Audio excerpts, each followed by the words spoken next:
Present. Commissioner Simone, Here. Vice Mayor Serio, Here. Mayor Schwartz. Here. City Attorney, unless you want me to do it. Good morning, David Tolson, City Attorney. We have one item on the workshop. This is discussion and possible action, although we're at a workshop, so no action will be taken. This is discussion related to a fire department merger with the Broward Sheriff's Office for provision of emergency medical fire protection and fire prevention services. Thank you. And for those of you in the audience who've never been to a workshop, this is a learning event where we get information, but should there be a member of the public who has a question that is not answered or one that we didn't think to ask, on the table over here are pads and paper. Please write your question, please write your name and your address, hand it to the city clerk, and we will go through those questions, because normally the public doesn't have the opportunity to do that either, but since there's so much of the public, there might be a question or two that we don't get answered. And that's, we don't make an actual decision today. That's why Correct, there's this not is typically just public input. for information purposes. So thank you, Mayor, and good morning, everybody.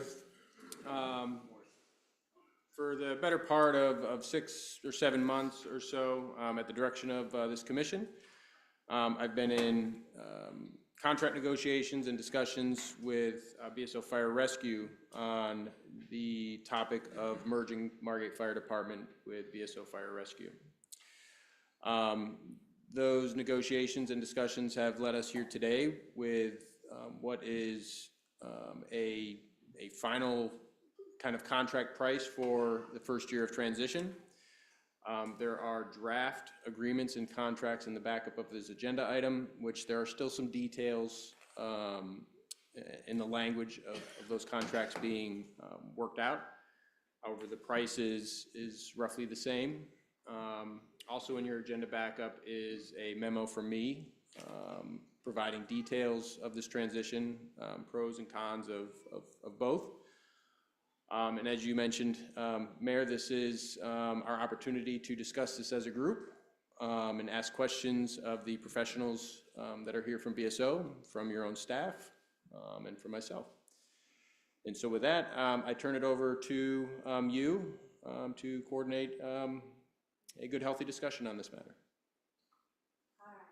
In that case, I'm going to ask the commission if they would like, I'm assuming there's someone here going to give us a presentation.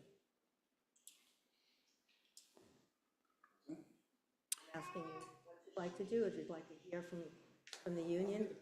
Okay, I'm assuming that they're not all sitting here just to watch us talk back and forth without giving us some information. So if indeed there is someone, as I expect there would be, please come up to the microphone, identify yourself. So you have our in-house union representative, Brian Palmer, who I'm sure would love to speak on this matter. We also have Fire Chief Timothy Keefe from BSO Fire Rescue, who's here to discuss the matter. He does have a presentation to provide, what BSO offers as it relates to Margate, and he can certainly provide that presentation if you so choose. Who do you want to hear from first? Who do you want to hear from first? This is history making. Nobody's got something to say.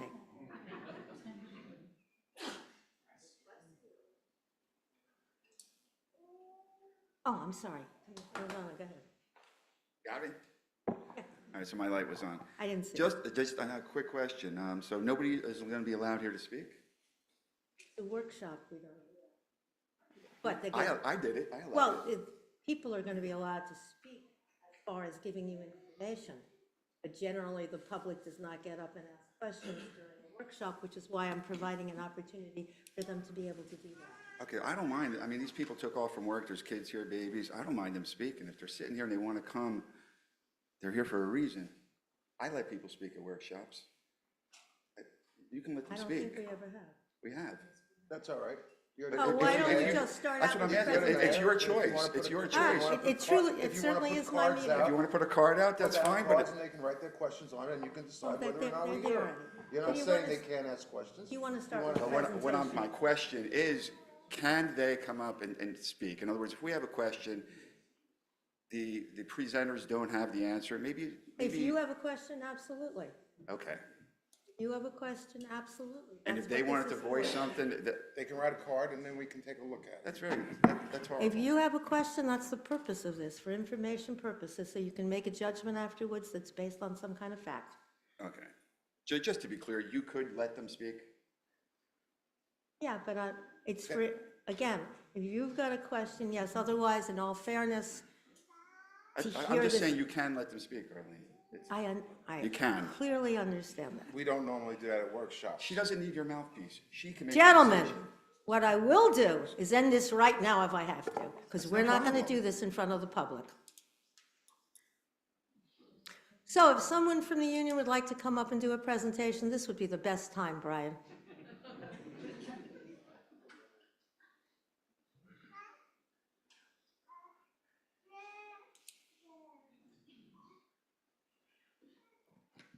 Good afternoon, Brian Palmer, 3080, District 14, Union President, Assistant. So first I want to thank the city manager, the fire chief, the city staff, the mayor, vice mayor, and all the commission for taking all the time that it has been put into this as far as getting the quote, discussing with BSO the opportunity that is presented today, which is potentially merging our fire service. The fire service, to me, is near and dear to my heart. There's a reason that I've gotten this profession, and we love helping people. So I have a little speech that I prepared.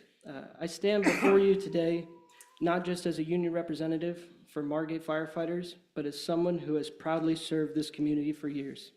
Someone who's been there in your moment of crisis, your moment of need, and your moments of hope.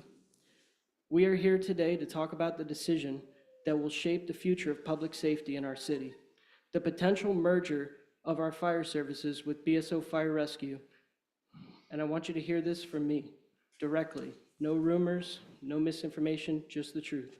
First and foremost, this is not about losing control of our fire department or our identity.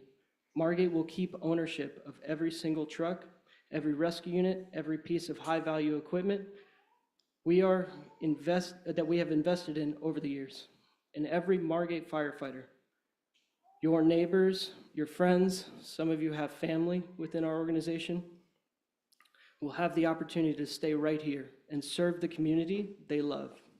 This is about making sure that we can meet the needs of our growing city. Right now, 3 fire stations serve over 60,000 residents. When a major fire breaks out, when there's a multi-vehicle car accident, when there's multiple medical calls that come in at once, our resources can be stretched to its limit. BSO can provide additional units for backup in those moments, extra hands, extra equipment, so that no call goes unanswered and no residents wait for the help that they need that could save their life. This is not about paychecks. This is not about perks. Our firefighters will have comparable benefits under BSO. What this is about protecting you and your family when the seconds matter. At least be honest. Let's be honest. There's a nationwide shortage of paramedics. Recruiting and keeping highly trained first responders is getting harder every single year. Partnering with BSO gives us the reach, the resources, and the sustainability to attract and keep the very best and brightest right here in Margate. We have one of the finest fire departments anywhere, and that will not change. What will change is our ability to grow and adapt and raise to the challenges of tomorrow without falling behind. This decision is about sustainability, safety, and the future of Margate. I urge you to keep an open mind, ask questions, and think about the long-term picture, not just today, but for the generations that will call this city home in the future. Thank you for always standing behind your first responders. We are here for you, and we will continue to fight for your safety, your trust, and for the future of this great city. Thank you.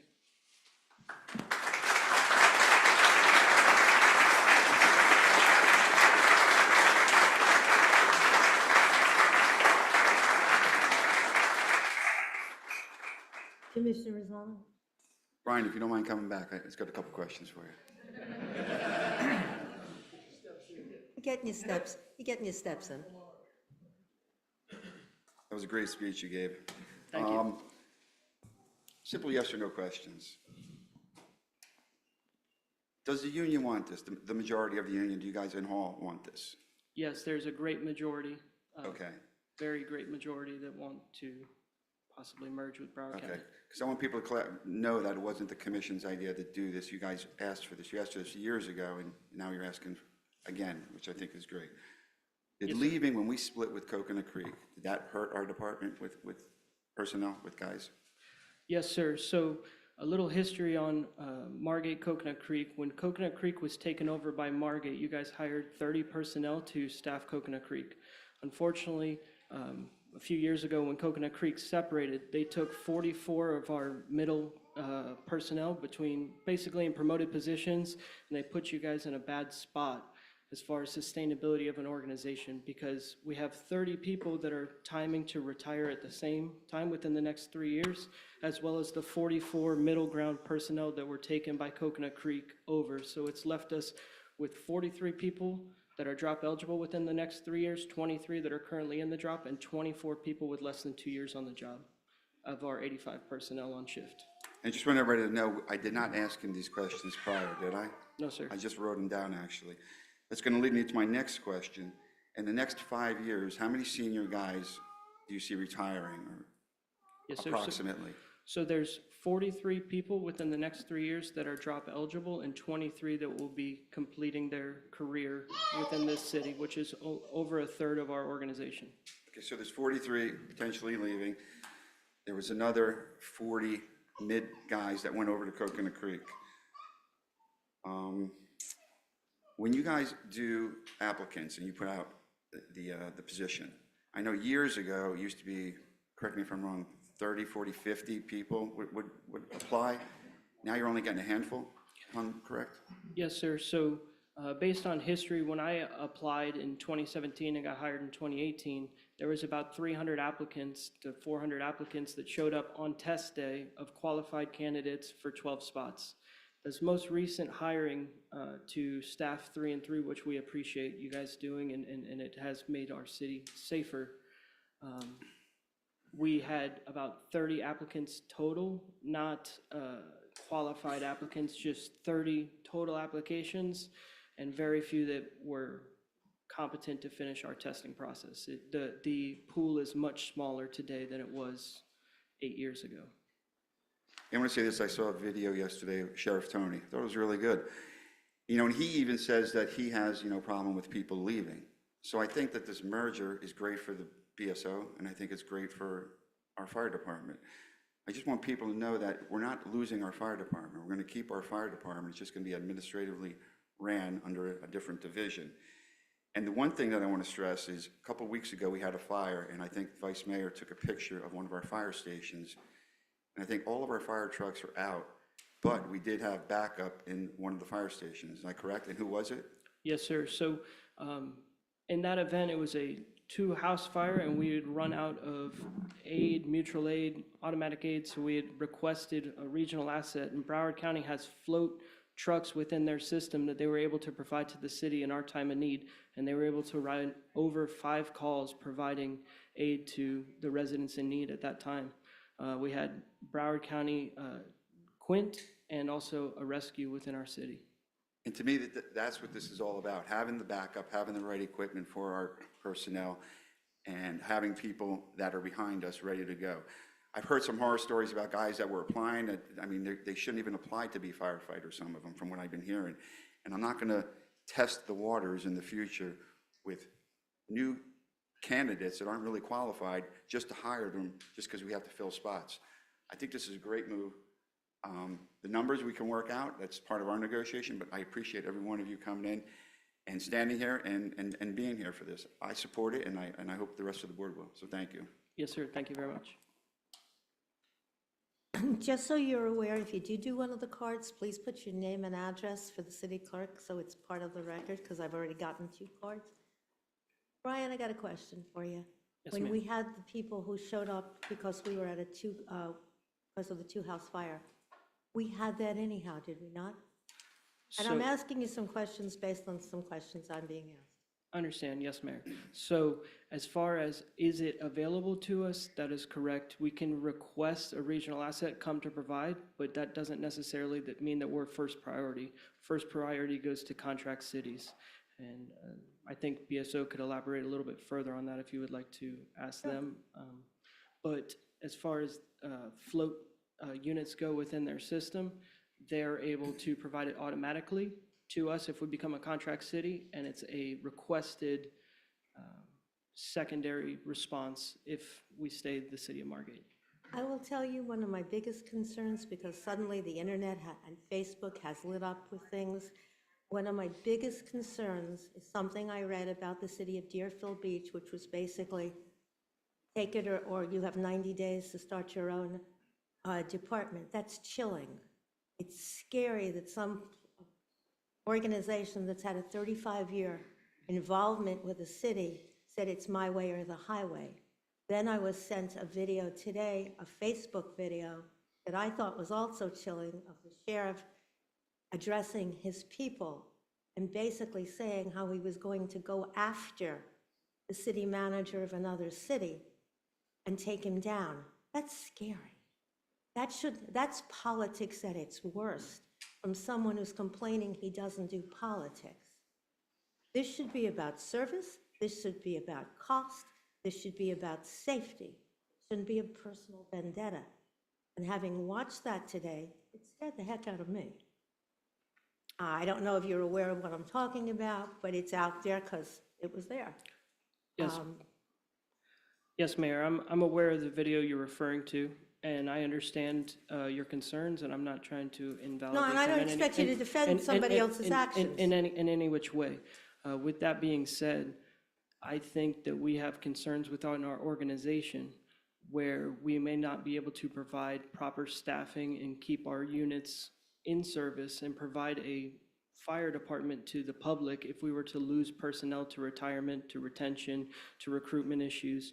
I think that those issues far exceed the concern of a figurehead of an organization that has some history with the city manager that you're referring to. With that being said, your concerns are very valid, and I'm not trying to discredit them No, in and any way. again, I'm not asking you to defend or not, I'm just telling you what I saw. But doesn't this come down to, if it's recruitment, a matter of money? On the end, because he's offering or going to, he did a salary study, which I saw because the city manager sent it out. But if you're worried about people leaving the department, they would be leaving because of benefits. Because obviously we're a great place to work for. Look at all the people who showed up to tell us that. But it's about benefits and dollars and cents. So, Mayor, I would disagree with you in terms of it being about strictly compensation, only because a bigger organization is able to provide unique opportunities for the firefighters that you see here today. Some of them choose to take career progression through airport operations, through special operations, TRT, things that a dive team that we've lost within our organization, specialty, as well as they think long-term as far as their health goes. In this organization, it's very hard for us to provide light-duty opportunities for people that are injured for a long-term thing, whereas in a regional asset like Broward County, they're able to take someone who, let's say, is 24 years on the job, they're 1 year from retirement, who breaks their leg and they're not able to work as a firefighter anymore. They can put them into a civilian position within somewhere like logistics and then give them, a means to the end of their career and dignity in retirement. We So, can't do that? unfortunately, because we're a small organization, we just don't have the vacancies to provide something like that. All smaller organizations run into that same shortfall. The other thing, if I may add, it's a 3-department station. There's 1 captain at each station, 3 shifts. So there's not a lot, if someone wants to be a lieutenant or a captain. Well, or there's battalion chief, absolutely more there's really opportunities not for room- advancement. I get correct. it. And, that's a big deal. I get it. Yes, sir. Yes, sir. You're 100% correct as far as promotional opportunity and development of career progression for the firefighters. So that does affect our recruitment. Historically, regional systems like Broward County, Palm Beach County, Miami-Dade, and the bigger systems have gotten their first dibs at the best candidates in the pools. And smaller organizations historically used to have an abundance of firefighters that they could pick from. And in this day and age, unfortunately, it's just not that way. When they come in to interview, they're talking about collective bargaining agreements, they're talking about career progression, they're talking about what things they can, see for their future. They're concerned about these things, and it's why compensation is not the foundation of the issue within the idea of going to Broward County for fire services. But thank you. Any other questions from any of you volunteers? In that case, if there's someone else from Broward County who wants to give us the presentation, this would be the time. Thank you very much. Thank you, Brian.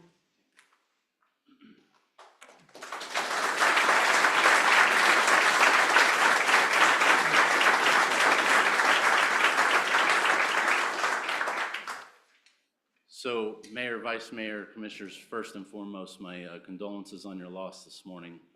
It's always tough to lose a member of anybody's family, including municipal family. So my heart goes out to you. Before, I don't want to interrupt you, but we do need your name. I'm sorry. My name is Timothy Keefe, K-E-E-F-E.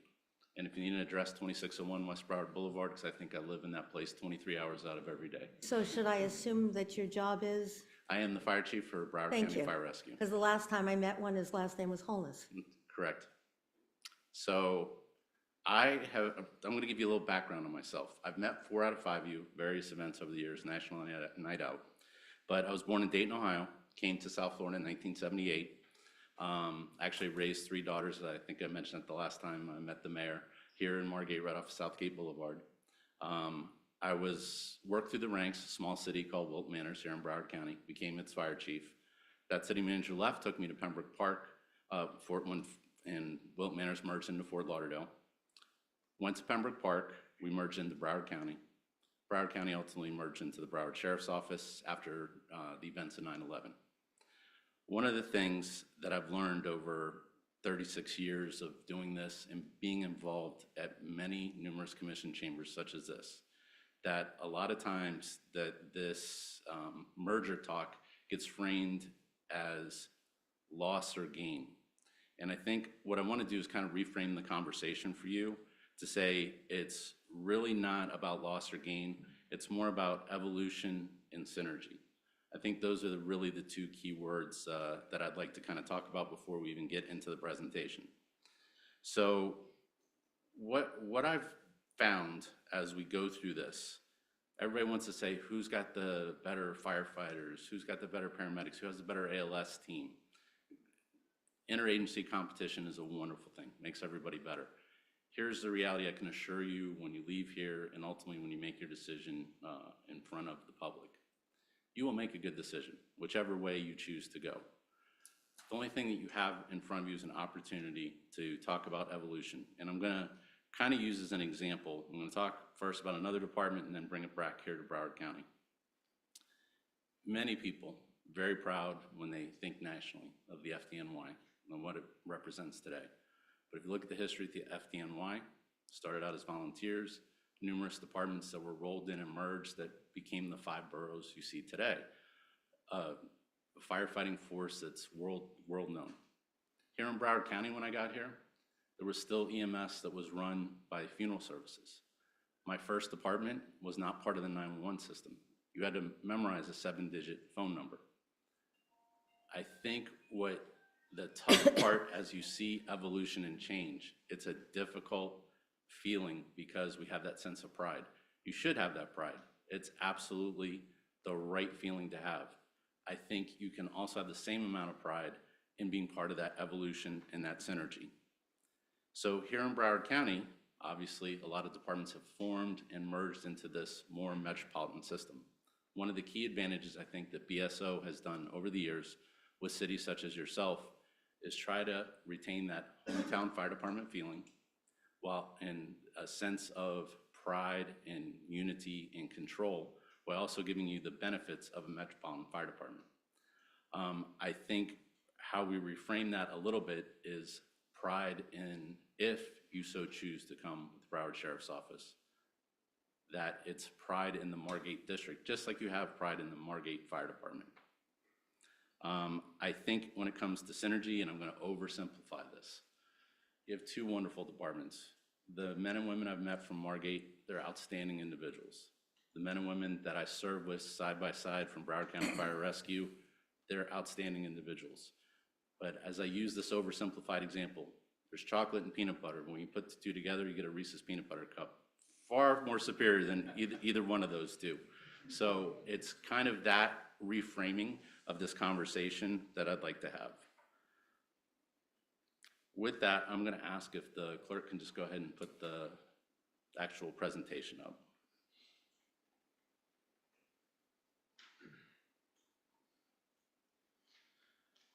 All right, so these merger discussions have, as the city manager pointed out, have happened over numerous months. I will tell you, your city manager is very astute, tenacious. He has kept me on my toes. It has been a pleasure and pain point working with him over this to get to where we are today. So you were very well served by his services. We're going to go ahead and talk about basically what are some of the potential positives of this synergy, of this, possible merger that we're talking about. You had asked a very good question about move-ups. Yes, we can, upon request, always come assist the city of Margate. I'm charged with regional services for 2 million residents. And I think that's also an interesting point to talk about. There's 61,000 citizens in Margate. They're all a member of the Broward County community. When I got here, it was under 900,000. There was 3 stools in the Broward County leg. There was agriculture, there was development, and tourism. Tourism's pretty much all that's left because we've gone right to the edge of the Everglades. Right now, you don't even see a boundary anymore. Whether you try to live, work, and play in Margate or Coconut Creek or Fort Lauderdale, there are imaginary lines on the ground that when you go by on a median that say a sign. The reality is when you have that car accident, we're really trying to just generate a similar or equal level of service and response without paying attention to those lines. The one advantage with an automated CAD response is we would actually tie you into our CAD, our run cards, so we could do automatic move-ups, which is over and beyond the fastest unit response that you're a part of as part of what the residents did in a referendum about 20 years ago. So there's more operational flexibility for your fire rescue services. And this also allows, which is a problem anywhere, to provide backfill for units to be able to train, because training really is the cornerstone anymore. Far advanced. When I started, I'm one of the dinosaurs. I was on the back of a tailboard. We didn't allow everybody to have a radio. Not everybody had an air pack. Only the officer got an air pack and a radio initially. We started to learn from that. As all those advancements came, especially in the EMS field, the amount of training required, mandatory training for these firefighter paramedics, is astronomical. Also, one of the things by coming on with BSO and merging these services, you would already be part of our accreditation system. So we're one of the few departments, we're one of only a few departments in the country that is both dual certified or dual accredited by the Commission on Fire Accreditations International and the Commission on Accreditation of Ambulance Services. We continue to be positioned in such an area to maintain your ISO 1. In terms of independent third parties that look at Broward Sheriff's Office Fire Rescue and its services, we contract with the Baldrige Group every year to make sure where our satisfaction rating is. Much to the chagrin sometimes of my partners, we reached the 98.95% EMS engagement and satisfaction rating in our last outing. The Broward Sheriff's Office would also assume, which is more the mundane parts of running the day-to-day of a fire department, and this is why I spend 23 hours a day in the public safety building, grievance and disciplinary proceedings, hiring and recruitment, payroll, financial transactions, workers' comp, promotional, day-to-day administration, prevention, EMS training, logistics. Also, at various city events, we would be able to make available our life safety education staff, which would help with various programs the city may determine through your district chief, such as Stop the Bleed, any fire safety, elderly fall programs, drowning prevention, things of that nature. Also, the Broward Sheriff's Office is able to, leverage our emergency management contingent, who would act as a liaison between the city's emergency management staff. We do maintain our own emergency operations center, which is linked with the county's emergency operations center. In terms of staffing, there's been a lot of questions on this particular topic. The same staffing that you have today operationally would continue. So your 3 suppression trucks, your 3 ALS rescue trucks, they would continue to have the same staffing, the same prevention staff. Your district chief would still be administratively responsible, yes, through me, but to the city manager for the day-to-day issues that may arise here within the city with fire rescue services. Just in terms of BSO, obviously a larger system. We have 7 battalion chief zones or districts. We do have a full-time 24/7 staff duty officer that's on, fire code official. We have a regional logistics warehouse, a heavy fleet center, training division, health and safety, EMS, shift division chiefs, administrative, TRT, hazmat, and air rescue. The cost, which you've already seen, is given to your city manager. For the total cost of services is the $22,000,004.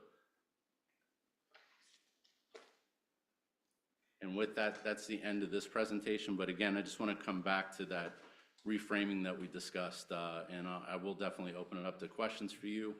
I just think it's a different way to look at it versus the gain and loss that I hear very commonly when these discussions start. Again, you have outstanding fire department. I hope it does become a part of us, but you will not make a wrong decision whichever way you go. I hope, my fervent hope is that you definitely give it much contemplative thought as to the benefits that could be derived from doing this. Again, talking about that synergy that we could create. Again, just a quick example. I know the 2 teams that are going to Worlds happen to come from BSO and Margate for their ALS teams. I think it gives you the level of outstanding professionalism that these organizations provide. And I hope you'll see the long-term benefits that this could provide. And with that, Mayor? Commissioner Rosano. How you doing, Chief? Good, sir. Chief, 4 years ago, when we talked about this, there was some, I remember the 911 system came up. Mm-hmm. We haven't gotten really a lot of complaints about it. I heard it's gotten better. Where do you see it going from here? Because at that time, we were also looking to go with Coral Springs. Good thing we didn't. Mm-hmm. Coconut Creek did. It started out at $1 million, $1.9 million, I think, up to $3 million, and I don't think they're getting what they paid for. So what's the difference, or what do you see enhancing the 911 system in the future? So I was here when we did as a county resident, did the vote to consolidate dispatch, and we took 13 PSAPs and combined them all together. Growing pains, absolutely, when you have this. We're one of the largest dispatch systems in the United States of America, handling more calls than most major metropolitan cities. In fact, it's something that people really don't understand about Broward County. We talked about municipal lines. There are 2 million residents. If you took us as a city, we would be the 5th largest city in the United States between Chicago, New York, and LA. That's where we are. But sometimes people forget. They think, oh, hey, we're still back in that era. So 911 has improved significantly.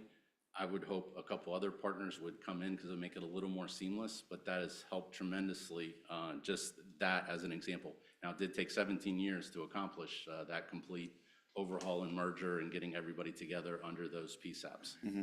Because I believe you're as good as your system, and we took a beating when we took it out of our hands for local, and then we went to the county, and then with Coral Springs. But I do have to say, in the last few years, I haven't gotten any complaints about it, so I appreciate that.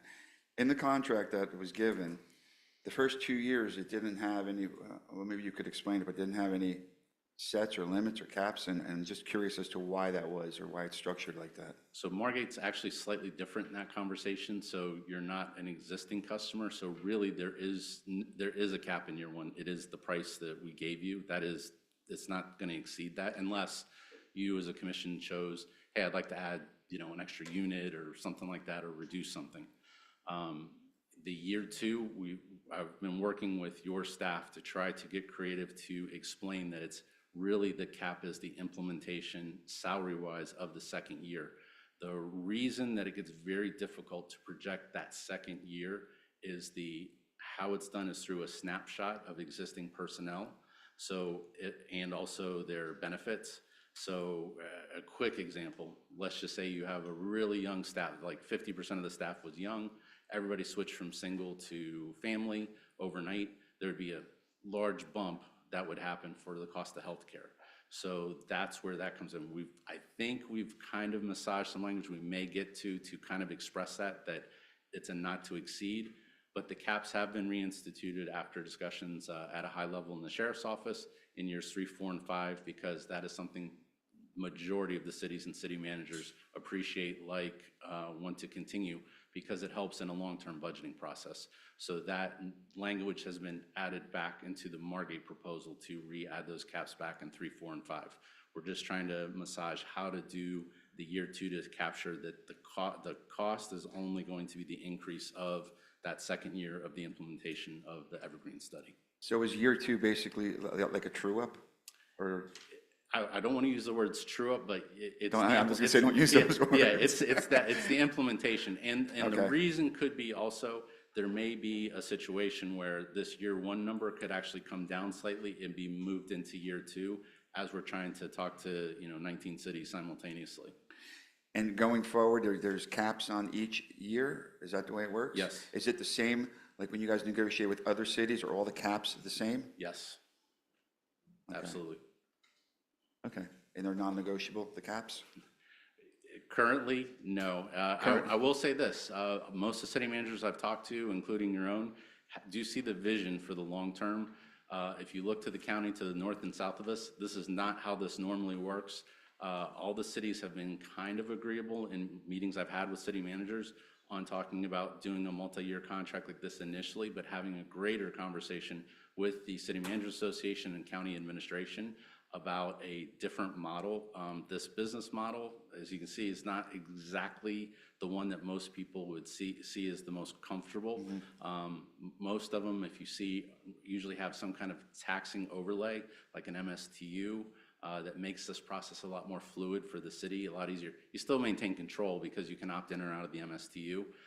It's just this individual negotiation thing simultaneously drains a lot of resources and time for everybody. But it's the model we have based on what the City Managers Association asked for a long time ago. I appreciate it, thank you for coming in. Thank you. And just want everybody to know, every time we do our budget every year, the increases for the police, fire, almost everybody, it does go up a percentage. As long as our percentages are close to where we're at, and we're getting the benefits of the BSO, I think it's a great move, so, thank you. Besides me, anybody else up here have a question? Okay, I guess it's me from one of the cards. Yes, ma'am. And I'm just going to condense this.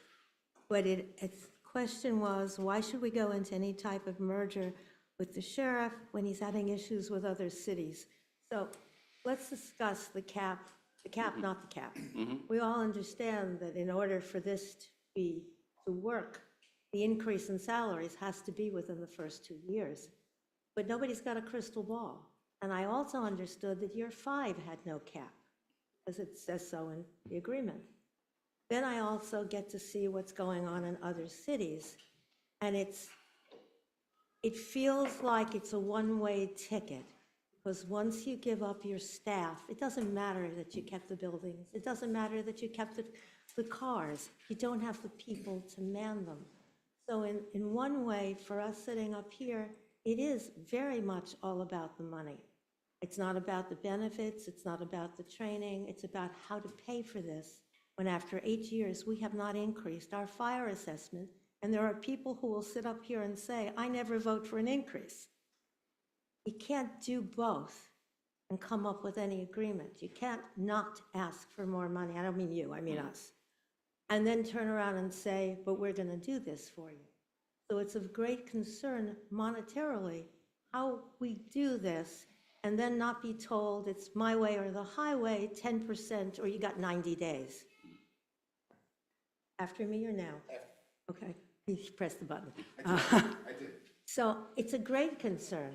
I'm a 43-year resident. It's a tremendous concern. I've watched everything change. I'm very proud of my fire department. Do I think Coconut Creek made the biggest mistake of their life and it's being taped so they can hear it? Absolutely. They have 2 fire stations and haven't built the one they promised for 8 years.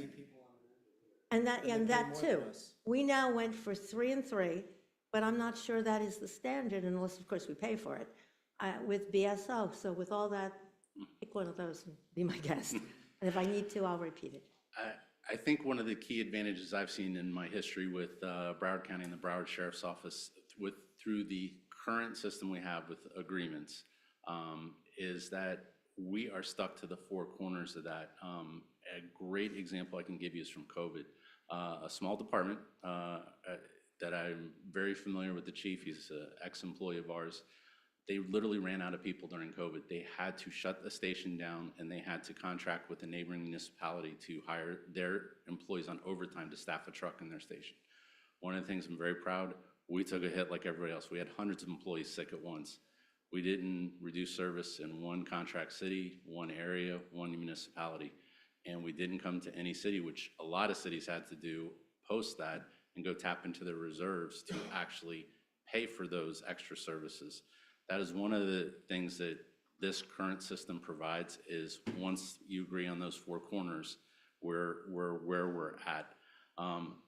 Catastrophic things can always happen to anybody. I mean, a meteorite could hit City Hall and you'd have to replace it tomorrow. But that's one of the things we really strive to be is very cost conscious.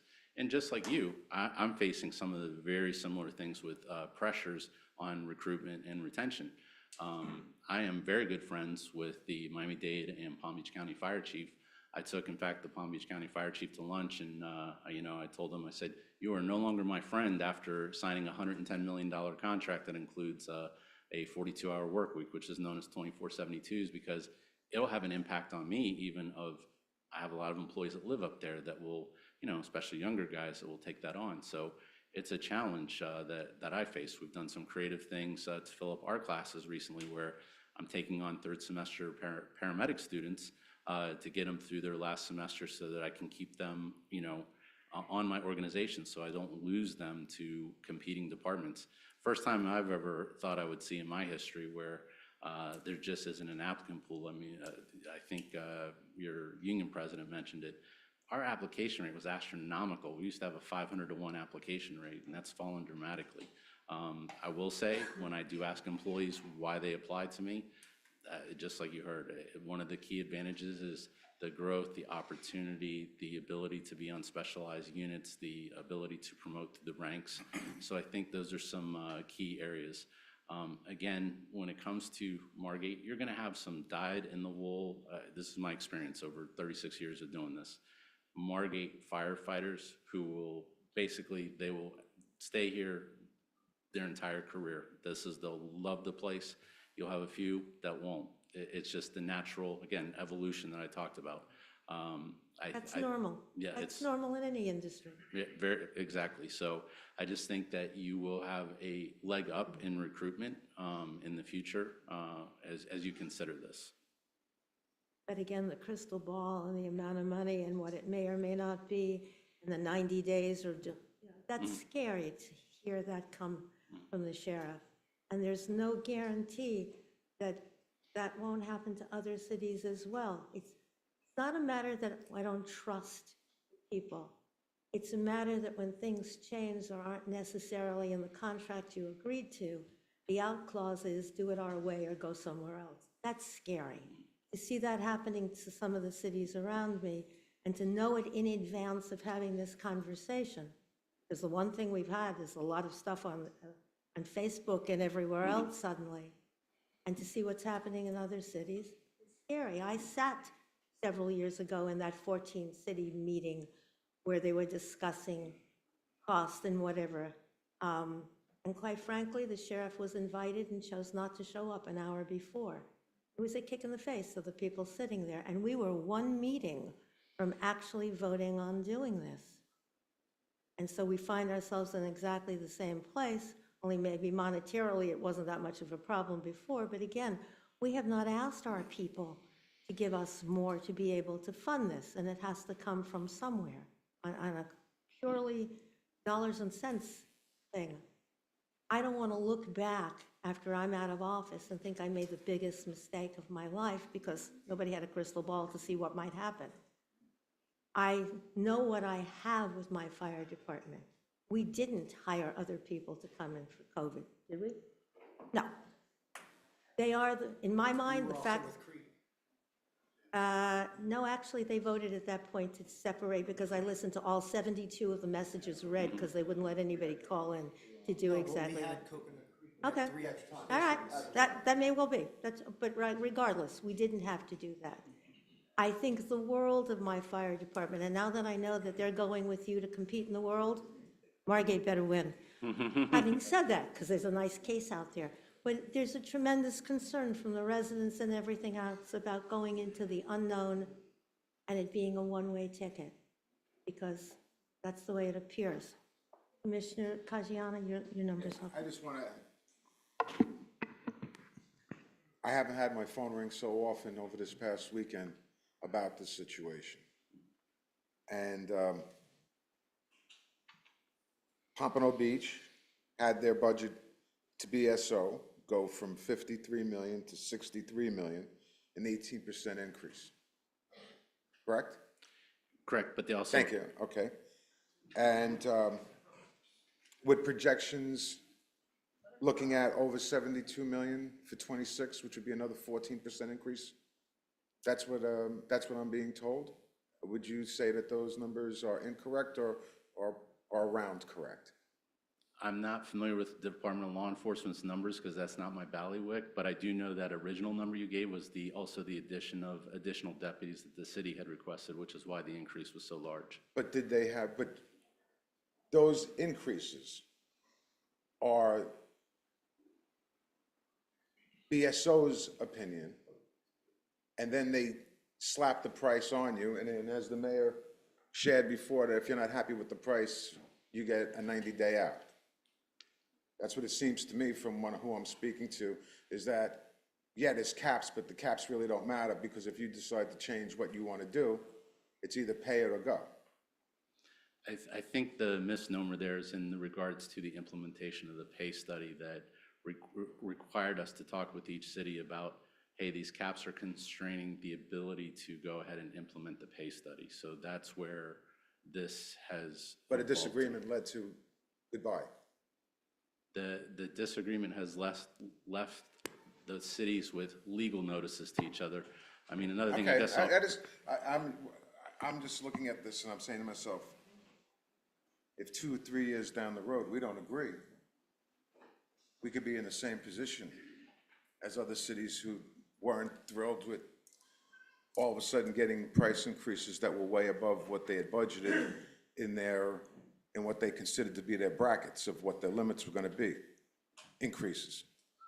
When you're looking for an increase like this and all of a sudden your increase is like this, it kind of makes a difference on your budget. And then when you're told, take it or leave it, it's kind of a tough position to put our city in. So historically, for the years that I've been involved with it, the numbers of budget are discussed with the city. A conversation occurs. Sometimes, as an example, I'm going to use an area I'm more familiar with, Dania Beach. Dania Beach decides to add a rescue. Hey, let's have a conversation. What does that look like? What's it going to cost?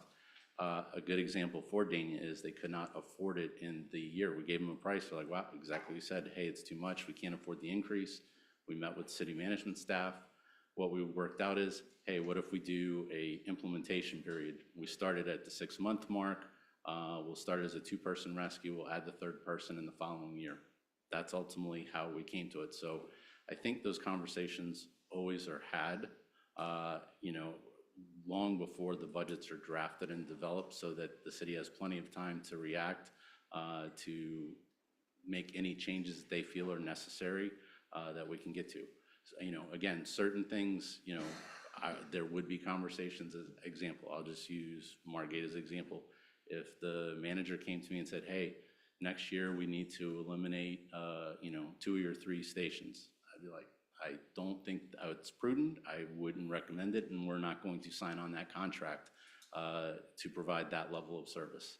We would probably exercise our right to opt out. That would be an extreme, hyperbole example of that kind of conversation. If I may, to add on to one of your questions, so the 90-day, it's not 90 days and then they're gone. That starts 90 days to a transition period, and Of in 2 those 90 years. days, there's negotiations back and forth. you're I don't right. like the tactic. But you're gone. I don't Because like- If you're making a transition team, that means you're transitioning Well, you out. can still negotiate in those 90 days. I agree, I don't like the tactic, but it's not 90 days and then that's it. There's a lot more behind the scenes that happens during that. And I think with these budgets, a lot of these cities, it was poor planning. I mean, we run our own fire department, and we told Creek they couldn't do it, or they couldn't do it at the cost that they thought. And boy, were they wrong. We were right. We were right, they were wrong, correct. Yeah, they say we were wrong, yeah, we weren't wrong. So I don't know. The budget increases are for raises that they're gonna implement. BSO is gonna implement it, and if we don't go with BSO, we're gonna have to compete with those salaries. We already are. We're competing with Jupiter and Boca and all these other cities to begin with. So a lot of these increases that you're seeing from other cities is to account for that. Our price in this contract accounts for those salaries. And from the numbers and from the memo that Kale wrote, whether we stay on our own and increase those salaries, pay to play basically, or go to BSO, the numbers are the same. So to me, you're getting more for your money with BSO. Then why would you give up control if it's exactly the same? What are we controlling though? The fact that you have people in your stations right now. Because again, if you're in the other cities, if it's down. Have we whether been it's able not- to stop cost increase? No, right? No, you're So gonna what have are to we match. controlling? You- If it's Okay, so we- exactly the same, then So what- we what's we the match, gain? but like I said, you're getting a better level of service with BSO. You have backfilling, you have all of the extra training, you have all of the And opportunities you also have for the expansion. opportunity of somebody saying, you have 90 days to do it our way or you're gone, and that's scary.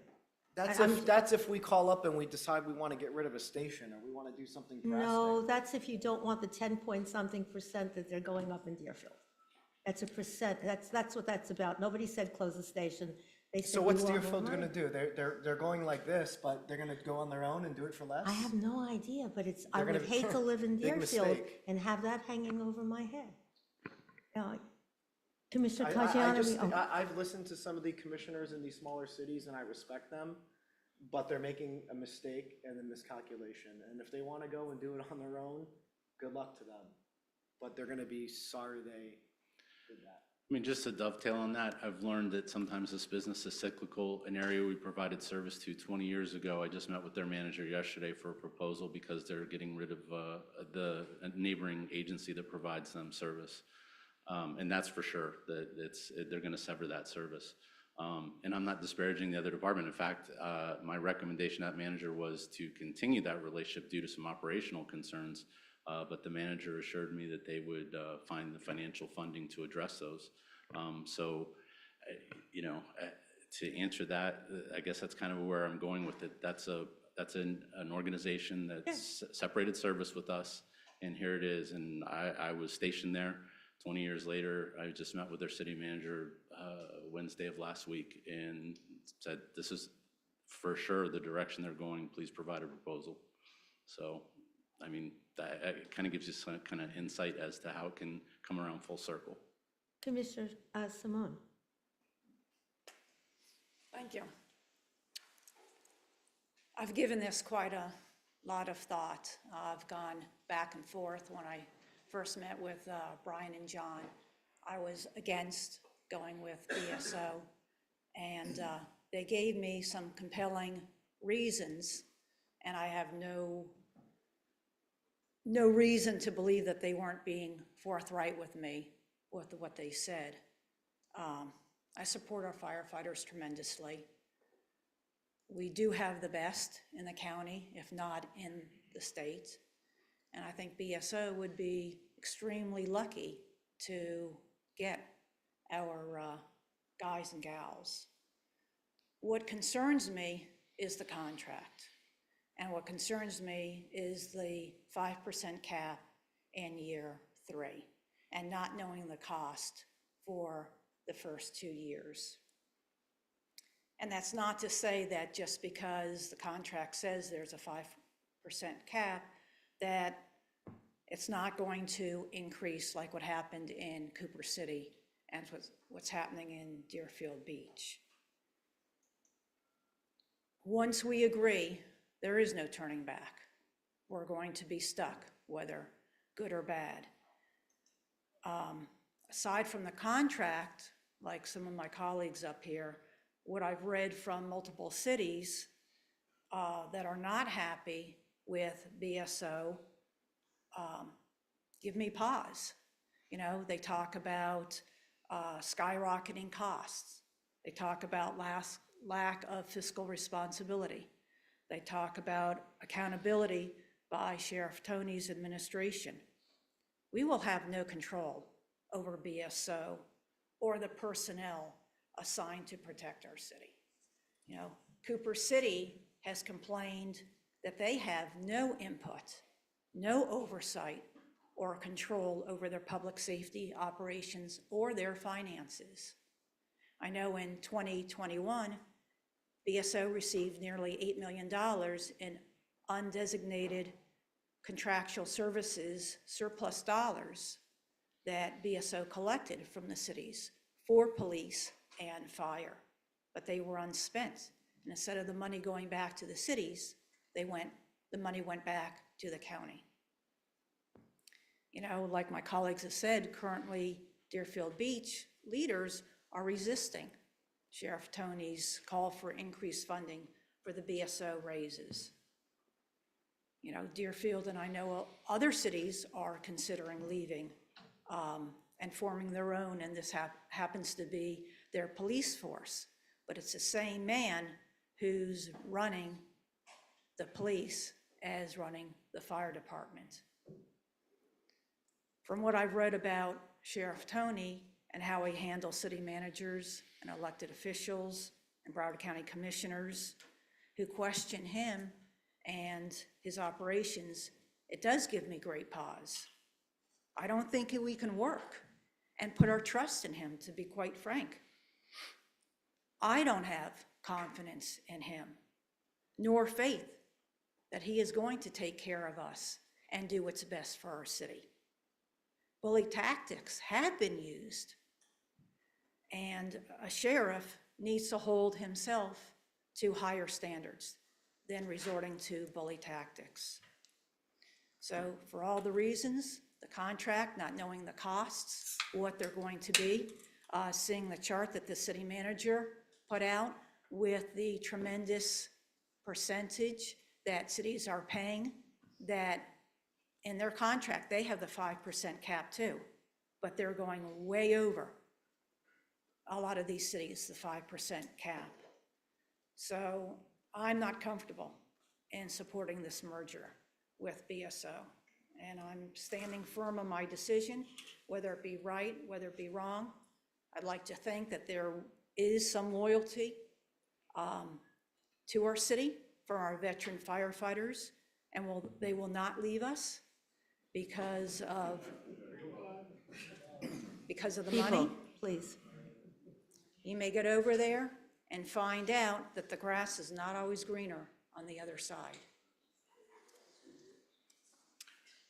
So noted, I just want to bring up one item on the front end of what you said in terms of the cost, and you know, it's fine that you've thoroughly vetted and you know, made a decision. The cost is contained in year one. That cost is the cost. There's no need for a cap when you are coming in because you're not an existing municipality. The only hiccup we currently have, and again, a very tenacious manager, was to somehow capture that our increase in year two is only the second half of the implementation of the study. So I just want to correct that year one is, the cap is the fact that it is the cost. That's just a just minor point. You know, and in terms of working for the Broward Sheriff's Office, as you see, I've been designated as the Executive Director of the Department of Fire Rescue and Emergency Services. So I am the SME that has handled this, that is dealing with this. The Department of Law Enforcement is not a part of this conversation because it doesn't need to be. In terms of my boss, I will grant you, he is a high horsepower individual who's got unbridled passion because he's very unique in this respect. He's the only elected constitutional officer who's sworn an oath, and I can guarantee this in the time I've known him, he would stand between you and bullets. He is that type of individual. Public safety is his #1 priority, whether it's a Margate resident, a county resident, and the men and women in this room. Sincerely, I mean that. The first time I actually met him was 20+ years ago at a SWAT roundup. I started our SWAT medic program. He's not changed one bit from that first meeting.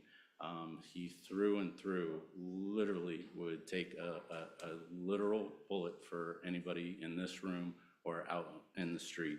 And to give you an idea of how the fire department operates, obviously we suffered a tragedy with our air rescue loss. I can give you the sum total of the conversation with the sheriff after we met with county administration. Said, Tim, it's your ball. Figure it out. Give me the political, give me the roadblocks that you need me to deal with. I will deal with that. I'm gonna set the strategy, you set the tactics on how we get it done. So as an example, I'm the person who meets with the FAA, the NTSB, who met with the aircraft manufacturers to actually get the 2 aircraft, one of which you saw at your National Night Out, that the public got to see. Gives you an idea how the inner workings work for our organization. So, but I appreciate your comments and your thoughts, and thank you. Chief, I'm going to ask you a couple of questions that the public asked me. The question is, what's the difference between BSO Police and BSO Fire Administration and any separation of policies?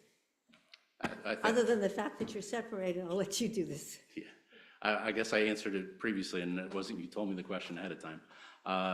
Again, I am an executive director. I actually, on the org chart, I report to the undersheriff, Nicole Anderson. Obviously, I do talk with the sheriff very, frequently when necessary, but that air rescue example I gave you is a really clear-cut example as to how, he believes it's his role to be the constitutional officer, to be the elected head of the organization, and to allow the executive directors to run their departments as they see fit.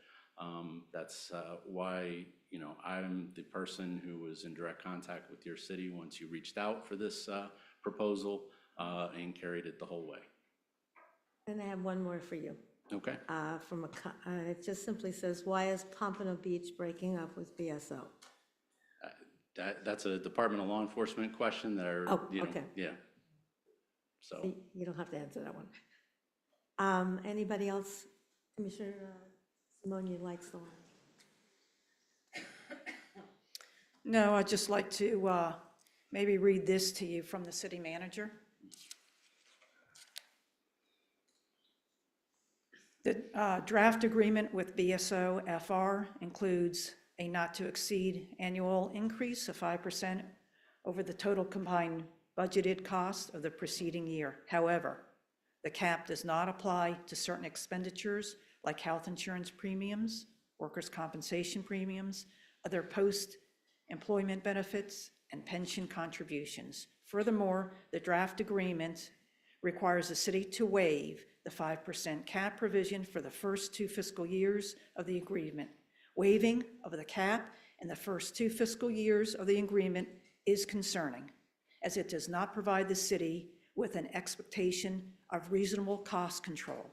In addition, a review of BSO FR budget indicates that the annual increases to its contract cities varies widely, with an average overall cost increase of approximately 8%. So I can answer that very easily. So that standard language has been carried through every contract for years. The 5% is in terms of operating. Certain costs have always been the best one is FRS, because you're an FRS agency, you would understand this. That is set by the state of Florida, so I can't regulate what the state of Florida sets. So those are why there are certain set-asides when it comes to that. So those numbers include that all in, including the health care, the pension, the other post-employment benefits, things of that nature. But we've always held the line on the operating, which is usually historically, that's usually the pay and all the general operating lines. Another great example, because the city manager called me on it. He goes, hey, why does this one city have an 18% increase? Well, they bought a $2 million ladder truck and they also added a couple of personnel. That's why sometimes when you look at those numbers and percentages, you have to have a little bit of the context. But our line in the sand has always been on the operating side. So when you were seeing those numbers, and also just as an update, when we gave the draft, that was one of the big sticking points of the manager. And I don't think it was in time for this possibly. We've been trading back and forth some things about year one, year two. I think when that was originally sent, that was the standard language with the year one. I think we've come to an understanding on year one that there is a cap in the fact that I'm not going to say, hey, here's the number, and then by the vote, they come to you and say, oh, it's 5 or 6% more. The number is the number at this point. Again, unless you as a commission decided you wanted to add or reduce services, then it's a whole nother conversation that we'd have to review with the city manager and come up with a new set of numbers, which happens. We've had some discussions about various personnel staying, not staying, and that would, impact the number.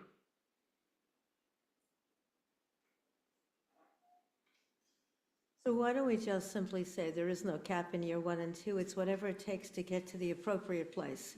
Because that's the truth. Call it whatever you want. There is no cap because you have to be able to get to whatever it's going to cost to pay people. Well, I would say it's maybe we're semantic, the It semantics is of the word. semantics, but we should take away the word cap. Right. Because there is no cap. The cap is whatever it takes to get to where it needs As a to new go. startup, this is what it takes to Right, provide 3 right. engines, 3 rescues. That's So- the number. Right. So here's my question then, because does BSO normally have 3 on an engine and 3 on an EMS truck?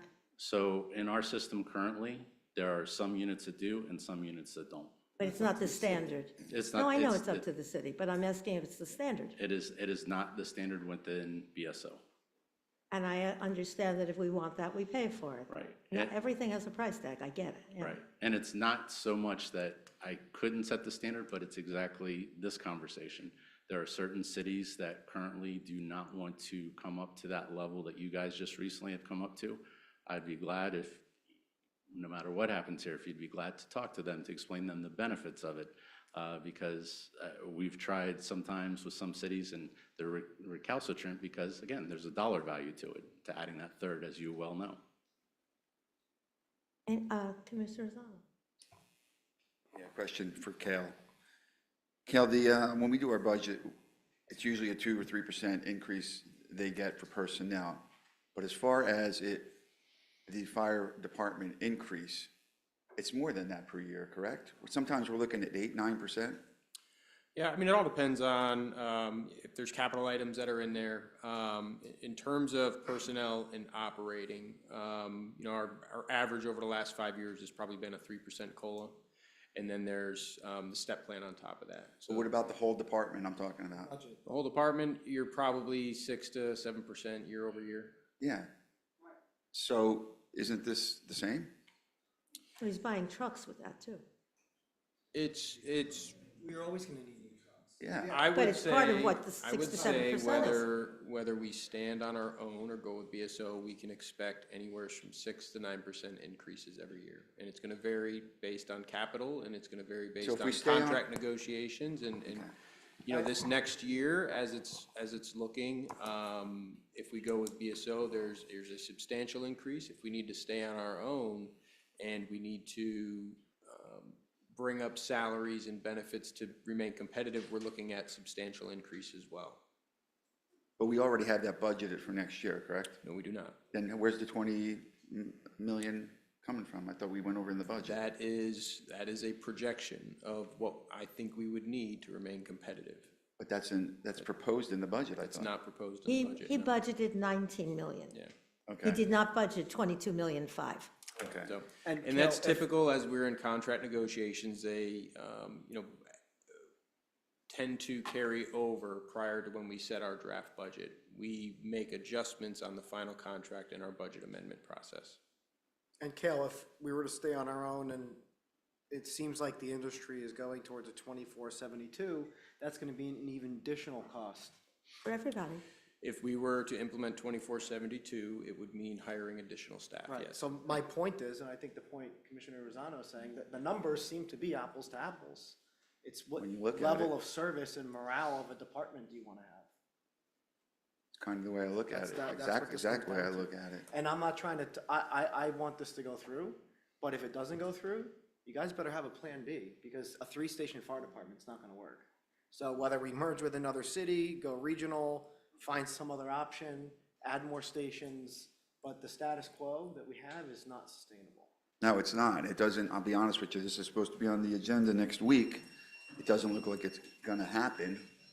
So what is our plan B? Do we have a plan B? If we do not vote to merge with BSO, I would get back to the negotiating table with our union here and come up with what I hope would be a mutually agreeable terms that can keep us competitive in the market, keep our folks here, offer us the ability to recruit and retain people, and keep this fire department operational.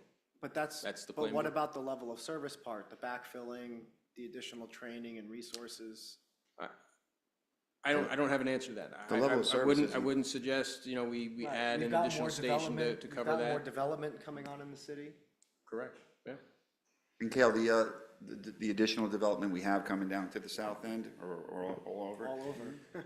The buildings are 6 stories. Is that gonna change what we have now? We're gonna need additional equipment to handle bigger buildings? That's a better question for our fire chief. Okay. I mean, I think If he wants to answer, I don't know. regardless I've of, always been told that the higher the stories, our equipment wouldn't be able to handle it, so. right, Is so, that true? you know, I don't know how high our ladders go. I know They're as. 70 feet and they go up on an angle, so they barely get to the top of the Right, and so it all five-story building. depends on how close that truck can get to a building. At some point, in terms of stories, there's a level where, you know, there's no truck that can reach anyways. It's a matter of, you know, the fire code that goes into that building. Kev, the taller buildings do have a different fire suppression code requirements, correct? I don't know exactly what those are, but yes, you know, there's fire safety codes based on, you know, the number of stories that, and what type of building that is. Thank you. While we're on that, I'm going to ask you then, because it ties in with what one of the residents asked.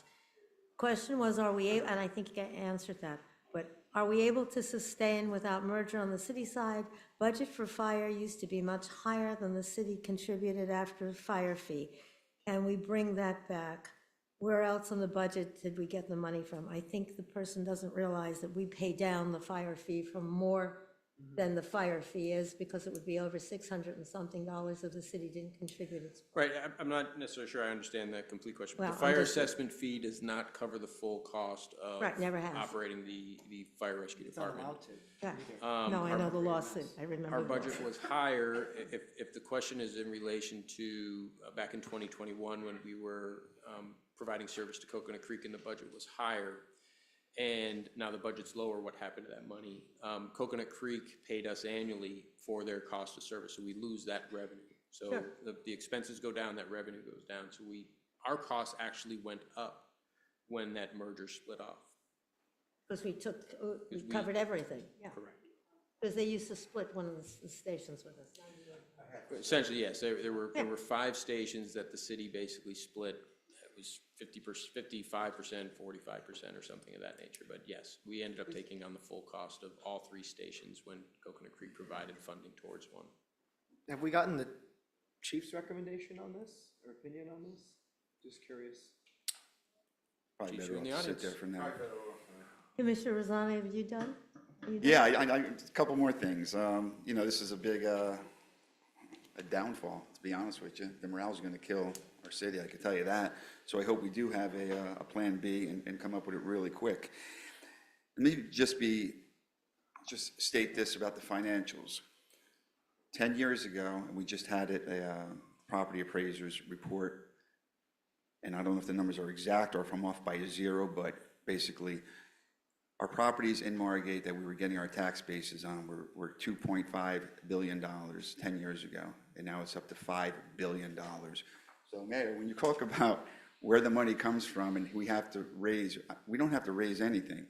We get property values that soar in Margate. We have businesses that come into the city of Margate.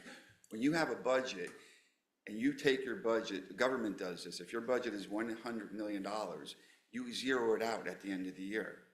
Personally, if you make X amount of money and you have an extra at the end, you invest that money and you create more money. Government doesn't do that. So at the end, when you see that we have no money, people will say, well, we don't have any more money. It's not true.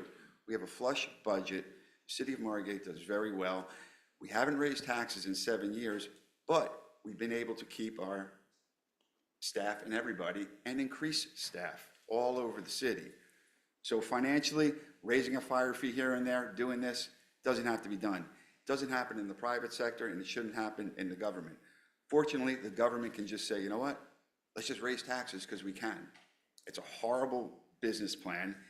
It's not good. A couple of years ago, I think, when our new finance guy came in, correct me if I'm wrong, Izzy invested money into a different account, and we made millions of dollars in interest. Millions. So we were losing all those millions prior to Izzy getting here. Good job, Izzy. But just little things where you got to be creative and you got to be smart and you got to be conservative. You just got to be able to work within your means. We can do it. Our budget has doubled, tripled since I've been here. So it's not about the money, guys. You guys should get the money. If this doesn't work out, I will fight for you guys to get your money, wherever we get it from. But I think the morale is just like, in the last half hour, is just doom and gloom right now. So apologize. I thought this was going to go through. Doesn't look like it. That's it, Chief.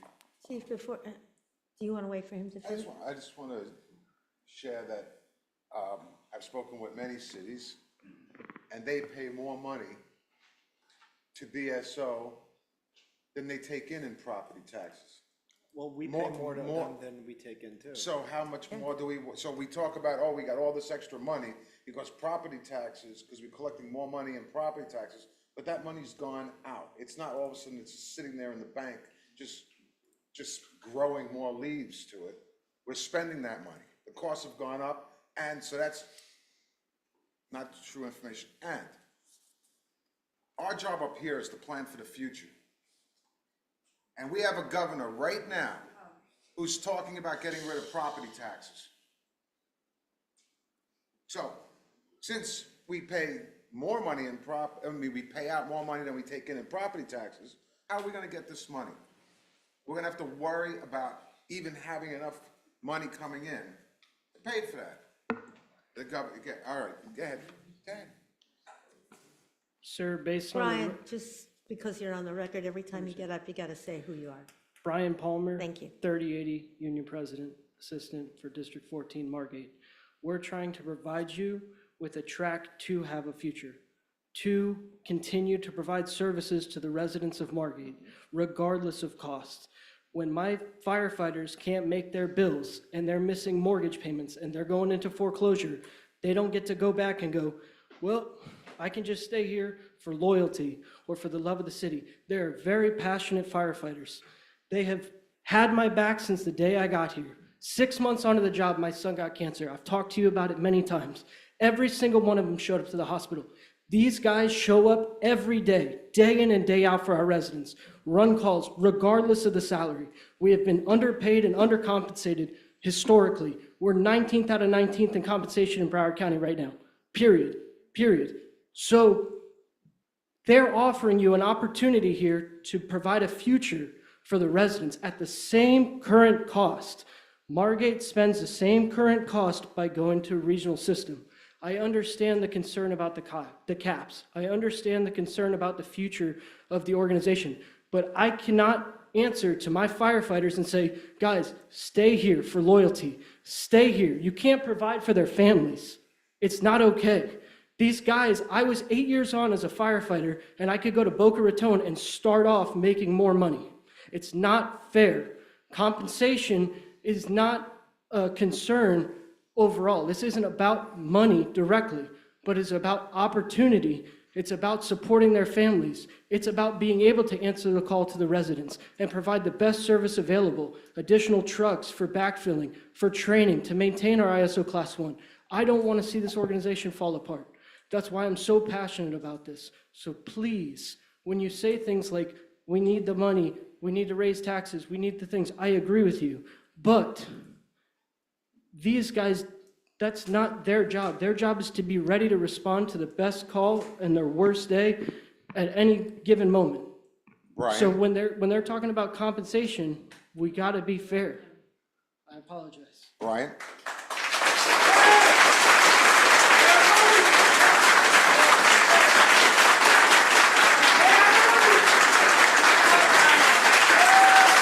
Stand behind your first responders.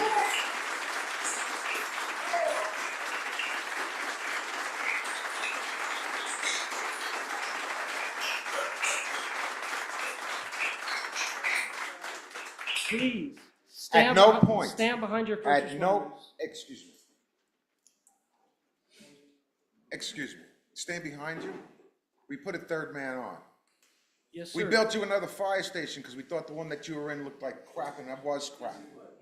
We've given. Gentlemen, we've- gentlemen, I'll we've clear the given- room if you do that, because we don't do this here. We've done medical testing for you guys so that you could find out whether you were sick or not. Don't you dare even impugn that we don't care about our firemen. This is not about whether we care about, I wear this hat almost every single day. I care about my firemen. So don't impugn what we actually are doing to make sure that you have the vents that are working. We're talking about making sure that you guys get home safe and you can live and enjoy your retirement. So don't even make it sound like that's not important to us. All right, so you're making it sound that way when this conversation isn't at all about whether or not we love these guys or not. The question is about the dollars and cents and deciding whether or not we're going to go. It has nothing to do whether we love these guys or not. These guys, I come and visit, I say hello to them at every opportunity. Don't you make that sound as though we don't care about them. Sir, I apologize if it came off Well, as it you did do not come off care. that way to I me. understand. Okay. I apologize if it came off as you don't care about us personally. However, what I would like to speak on is the opportunity for safety within a structure. During the last 90 days, we've had over 5 major incidents, from fires to major accidents to everything, where we've needed additional support. Twice, we've had to call major evacuations, which are near misses or near death situations. Broward County allows you to provide better staffing by backfilling in our time of need, which unfortunately, because of the place that Coconut Creek has put you in, the 24 people with less than 2 years on, the 43 people that are 25 plus years on in our department, we have over half our organization that they either are inexperienced, so they don't have the knowledge to operate in a major catastrophe, or they're very experienced and they're trying to provide the best service possible. By going to regional system like Broward County, it provides a better blanket of safety for my firefighters. It allows them to be better protected within a structure during an operation of high demand or danger. So I understand you care about us personally. The staffing was for the residents. It also benefits our firefighters, sure, but it's for the residents to provide the best EMS and fire possible within our county, and I'm proud of that, and I thanked you for it. The additional staffing is a great thing. The life scan is a major thing for cancer because firefighters die within 7 years of retirement, historically. But caring about the firefighters is caring that you trust their opinion, and they're basing their opinion in fact. And factually, Broward County does provide us with better staffing and better operational availability, period. And Cal, factually, we've taken in more money because of revenues, because of property taxes over the years, correct? But we've spent that money on maintaining services, correct? Not yours. On Yes. maintaining services, correct? Correct. Costs So have been it's not going like up, we're building up revenues have pots been of going money. up. Correct. Thank you. Excuse me. If you're going to do that over there, Julie, you know better than that. Thank you very much. I Wait, I apologize. don't think you're done yet. Yes. Commissioner Rosano? Is Yes. is this for Brian? Brian, you did a great job. Let me just read a definition here. The word care, the provisions of what is necessary for the health, welfare, maintenance, and protection of someone or something. When you say you care, if you cared, you would give them what they wanted. You would have no problem. Don't, When they're- don't. Here's my opinion. But you know what? Hold on. When you say you care, you go see them, you wear their hat. When they're fighting to pay their electric bill, what are they going to say? Well, one of the commissioners cares about me. It doesn't pay the bills. These guys are filling this room up, pleading with us. They need more equipment. They need more people. They need to pay. And you're going to sit there and say, I care for you. I'll come see you. I'll wear your hat. I'm not going to support you. And we supported them with the health, you know what? That's not I true, know- Anthony. I know what your Anthony, game is. I know you what know- your no, you game don't know is. my Your game is because if your you- game is for you, not for them. Your game It's is not for me. It's you. always been about public always for safety, you. Anthony. You can say whatever. I'm the always heck for you public want. safety, and I've been there for everything that Well, we've you done keep to going and increase visiting them, for and you them. know- I've been Gentlemen, there. if you don't But I stop, voted- we're going to I take a voted for recess. every I was item the to one make their lives speaking. better. Alina, Every item. Alina, my light is lit. I know, but if you're going to fight like this, we're going to take a recess. I'm not going to fight. He just jumped in. I didn't jump in. I- But what I'm saying, Arlene, when we sit there and we negotiate and this and that, we put them through the ringer. They're asking us for something. This could just go to BSO. We'll have better services. The morale will be better. They'll get their pay, whatever they deserve. But yet you guys don't want to do it. I don't You've made understand. I assumptions. do not I understand would it. hope you'd feel the same way about the $52,000 a teacher makes. The what? I said, I would hope you would feel this passionate about the $52,000 a teacher makes, because every one of these people, including you and me, have gone through a lowly paid teacher. So I would like to see this passion about everybody who's underpaid in Broward County. That's just an aside, having nothing to do with them. That has nothing to do with them. Well, the county, I'm gonna tell you right now, is the problem. 1/3 of our taxes goes to That is our the problem. city, 1/3 goes to the county, 1/3 goes to the school board. Not only that, but your homestead exemption, I don't know if you Does not guys apply know for the this. school board. It doesn't go for the school board, doesn't apply to No, them. So you wanna go doesn't. find money, go to the county, go to the school board, but we do the best we can in our city. We have the money, so when you guys negotiate, I don't have a problem with it. I really don't. You guys deserve to get what you're paid for. You guys are out there fighting in safety in our city, and you deserve it. Maybe I don't come to your fire stations as much, maybe I don't wear your hat, but I do care for you. I'm a family guy, and I know you gotta pay your bills. I So think that's it. everybody I up stand by here every cares one of for you. our fire And that goes for the department. fire and the police and every. I think employees. every person sitting up here cares about our fire service and all the other employees that are here. But you know what, Arlene? We have the money, we just need to use it correctly. don't You know zero- what my you don't just concern zero out is? balance. You don't My zero out a concern $100 is million turning budget. It's something like, over there's to nothing someone left. I don't trust. You know, Because she said it. This guy I found $3 don't- million 2 years ago. That's $3 million over all these years. We've been losing every year. Sheriffs come and go. So if you don't like the sheriff, maybe in a few years, but it's not like they're there forever. But the city will be. The changes they make are there forever. The changes you make are here forever. Did you have a question Yes. for Brian? Okay, state it. Well, I have a question for the chief, but I also, because there's a Don't go lot far, going on Brian. here. Don't go far, though. Something that we haven't mentioned, try to change, not the subject, but Go ahead. change directions here. What's not mentioned, and it's really hard to calculate, are the soft costs that the city, other departments have to go through or deal with versus managing a department on our own versus going out. Like finance, purchasing probably spends an extreme amount of time with new fire equipment and apparatus, IT, records requests. God forbid there's a tragedy in our city. The records request, the media, all that, go talk to the sheriff. So I don't know if there's a number that could be put on it, but is there I'm trying to gauge how much time and effort and resources does the city? So I mean, there's an internal service number and a value that we could put to that, but it is not a it is not a dollar amount that will come off the budget that we can Right. say by merging with BSO, you know, we were able to eliminate this position, we'll be able to, you know, not provide They this could service. focus their time on other things. Correct. Their efficiency and their workload capacity will be able, they'll be able to refocus that on other areas in the city. Okay, now, Chief, I'm curious, I mean, I know it's a tough question, but I'm curious where your position is on this, and, because it seems like it's not going that direction. I think you Do- put can- him in can- a can- horrible can- position asking him what. I'm not he trying to did. put him in a horrible position, but But he you is. do. You're asking But him he's- what, You asking do. him to say in front of his people. Excuse me. I think you put him in a very difficult Why? position. This is not an easy subject, and this is why we are up here, is to make these tough decisions.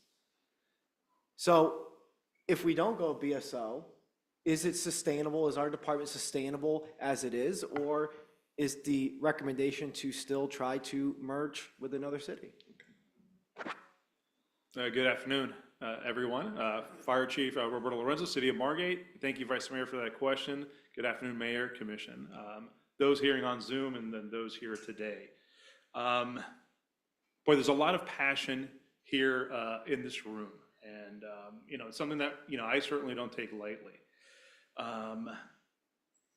Like Chief Keefe kind of mentioned and gave a little bit of backstory, I want to share a little bit about myself. In 1997, I was hired in Central Florida, Brevard County Fire Rescue, and I was fortunate enough to get hired here in 1998. And I fell in love with the place, fell in love with the people, the residents, the city. And during my tenure here, I think I'm saying quite a bit here. Some of the staff were taking odds of under and over on that. But got to throw a little humor here. So since 1998, I've gone up through the ranks. I've been a rescue lieutenant, a engine captain, upgrade driver engineer, and a battalion chief. And I've had the fortunate experience to be the fire chief for the city of Margate since July of 2019. And during my tenure here, as fire chief, we've had a number of challenges, amazing, here, that we've been able to overcome. You know, certainly COVID from 2019 to 2020 was a large challenge to provide the service that is needed in the city, along with our amazing fire department and the personnel that were able to pivot and protect themselves so they can provide the best service to the city. COVID, again, dealt a blow to our vehicle manufacturing partners in getting vehicles that now we're starting to reap the benefit there and get some of these vehicles in. Certainly, the separation of Coconut Creek in September of 2021 did impact our fire department. And from time to time, I do hear that still. The challenges building a fire station, we finally got our members with the support of the commission into the fire station, which is an amazing fire station at 5-8. And the city, commission, and our administrative staff are putting money into Station 18 and to Station 98. And throughout this entire process, or the last 6 years or so, you know, we try to maintain, or we maintain the continuous effort for preventive maintenance on ourselves versus cancer versus the mental health issue within the fire service. And so we've tackled every challenge with grit, collaboration, and then that's across either the department, the city, and the commission.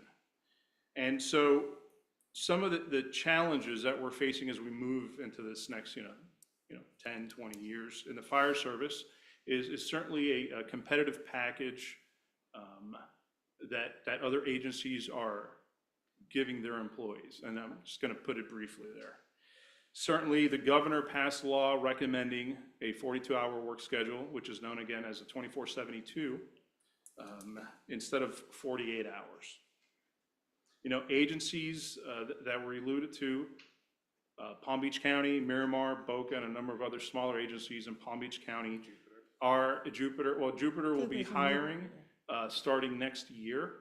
And certainly, those other agencies have signed contracts to go 24/72.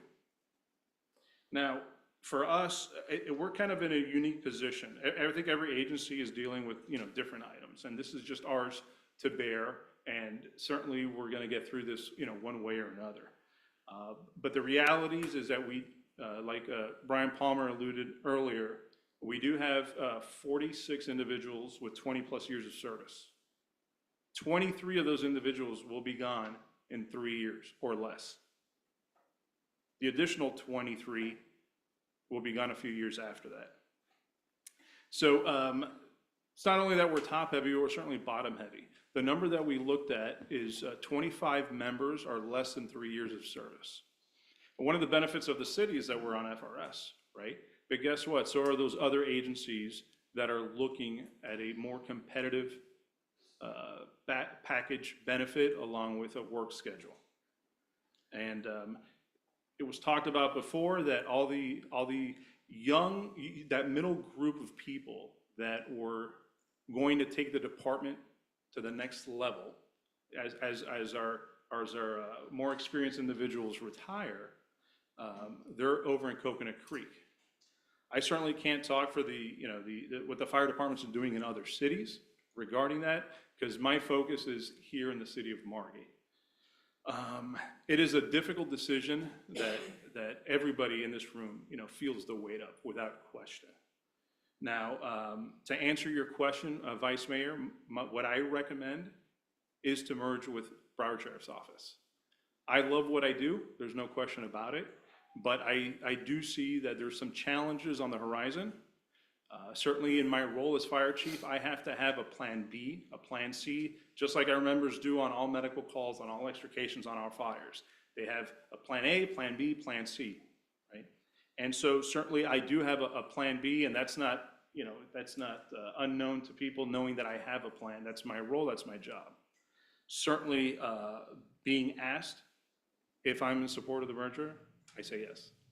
And not that I want you to specifically mention a plan B, because I'd like to go with plan A, but seeing how this goes, would plan B be to maintain status quo, or would we need to find some other type of merger or something? It wouldn't just be the status quo anymore, in order to be sustainable 3-5 years from now. Correct. I think I have things pieced together and down that I have not yet presented to the city manager. I know the focus has been this, certainly, and there's different things that we can do as an agency, if needed, to execute some of those items that we're talking about today. Thank you. Yes. Before you go, since I have one more question, and to any of you standing there, including the city manager, we're asked that if we don't go to BSO, would we be able to keep our men and women? So my question would be, if compensation were exactly the same, in your mind, and I recognize the 23 people are retiring because after 8 years of drop or however long they stay, you have to, no choice. So I get that. But if compensation were identical, and the fact that we have 3 on every truck and they don't, what's your thought about that? Since we're just asking you to put yourself out there. Out there. Yeah. And that's okay. I think that's honestly, and I'm gonna be honest, and it is what it is. Not here, none here. Right. I think that's a good start. Does it satisfy everything? I would say no. Certainly, the individuals with lesser time on the job here, I'm gonna be honest, are going to be looking, elsewhere. And that could be for promotional opportunities, that could be maybe they're closer to family. Everybody's got a unique story on why they would stay, where they would go. It's 5 highest earning years for FRS, so they go somewhere else with better pay And that's the usually the reality. highest That's the years are at reality the that I end. have to face as we move forward. Thank you. Anybody else while he's standing there? I guess not. You No, have- I think that was a fair question, and there may be some people that stay if we were to match pay, but you're still gonna have 40-something people that are gonna leave, and I think bringing new people on is still gonna be challenging, because again, okay, so we match pay, but look at all the other resources and opportunities that you have going with a regional department versus a three-station department. I will So say. I still think that even if the pay was the same, long-term, we're still gonna have hiring problems. I will say the challenge is also that the middle group. You know, that middle group who's going to take on those people retiring, right? Developing programs that are going to be able to, you know, close the gap on experience and whatnot. That's a large challenge because a lot of those individuals are actually at Coconut Creek. I mean, we have the best department, I feel, in Broward, but certainly not a knock on any of the guys in that middle group, but the numbers don't add up. The ones retiring versus what we have in the middle. They don't have enough experience right now. is Well, I what would you're say not saying. only not enough, I wouldn't say not enough experience. I would say that there's not enough personnel at this moment, that if they all left, that we wouldn't have enough to fill in those gaps. Yes. Any other question for the chief while he's standing there? I believe Kevin Delacova wanted to speak as well. He's behind you. Yep.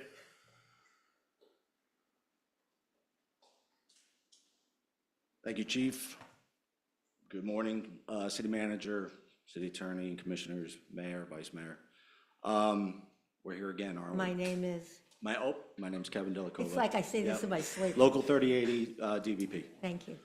So we're here again, right? We were here about 5 years ago doing the same thing. And we told you then what the right decision would be. And it's, you know, I knew we would be back here. It only makes sense to do this. We have, as the Chief Keefe explained, there's other cities that are already looking into this. I know that there was at least 1 or 2 other cities that recently asked for bids. And I think that's because the cities realize that the sustainability and the fiscal responsibility to do something. We got Palm Beach County in the north, we got Dade County in the south, predominantly run by one department. There's a reason for that. The smaller cities are, you know, 8, 10 years ago, yeah, we've talked about the hiring and the retention and the competitive nature or the competitive business that we're in. The applicants aren't there.